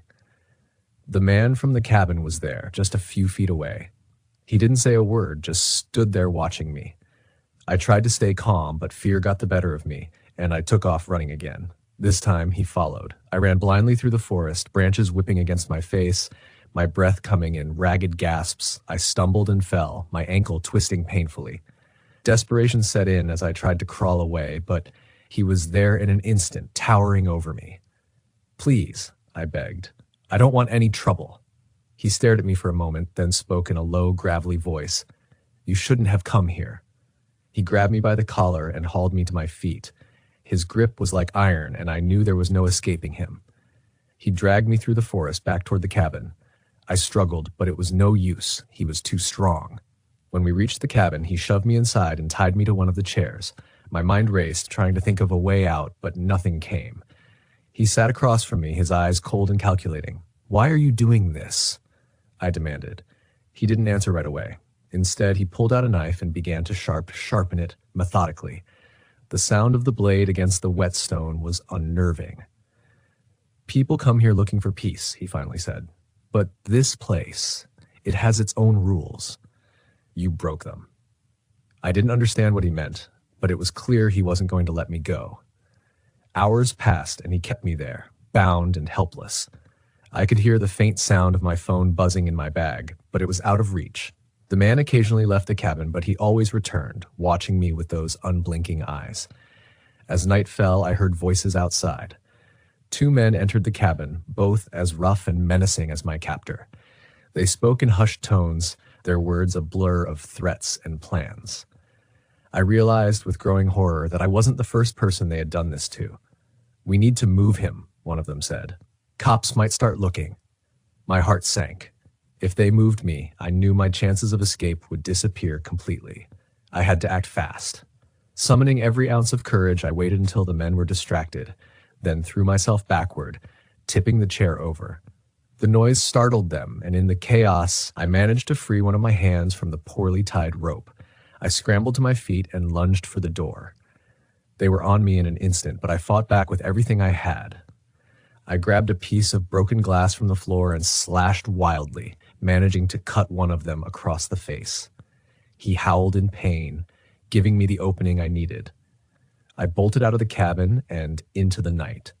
My ankle throbbed with every step, but adrenaline kept me moving. I could hear them behind me, shouting and crashing through the underbrush. Desperation drove me forward, and I didn't stop until I burst out onto a dirt road. Luck was on my side for once. A car was coming down the road, its headlights cutting through the darkness. I waved frantically, and the car screeched to a halt. The driver, a middle-aged woman with a look of shock on her face, rolled down her window. "Help me," I gasped. "They're trying to kill me." She didn't hesitate. She unlocked the door, and I scrambled inside. We sped away, leaving the men behind. I didn't look back, too afraid of what I might see. The woman drove me to the nearest town, where I went straight to the police. They took my statement and sent a patrol out to the forest, but I never heard what happened after that. They found the cabin, but it was empty. The men had vanished, leaving no trace behind. I never returned to the forest. The memory of that weekend still haunts me, but I try not to dwell on it. Life goes on, and I've learned to appreciate the simple things: a quiet evening at home, the company of friends, the safety of familiar surroundings. Sometimes, when the night is still and the wind rustles the trees, I think back to that cabin and wonder about the men who hunted me. But I don't let it consume me. I survived, and that's enough.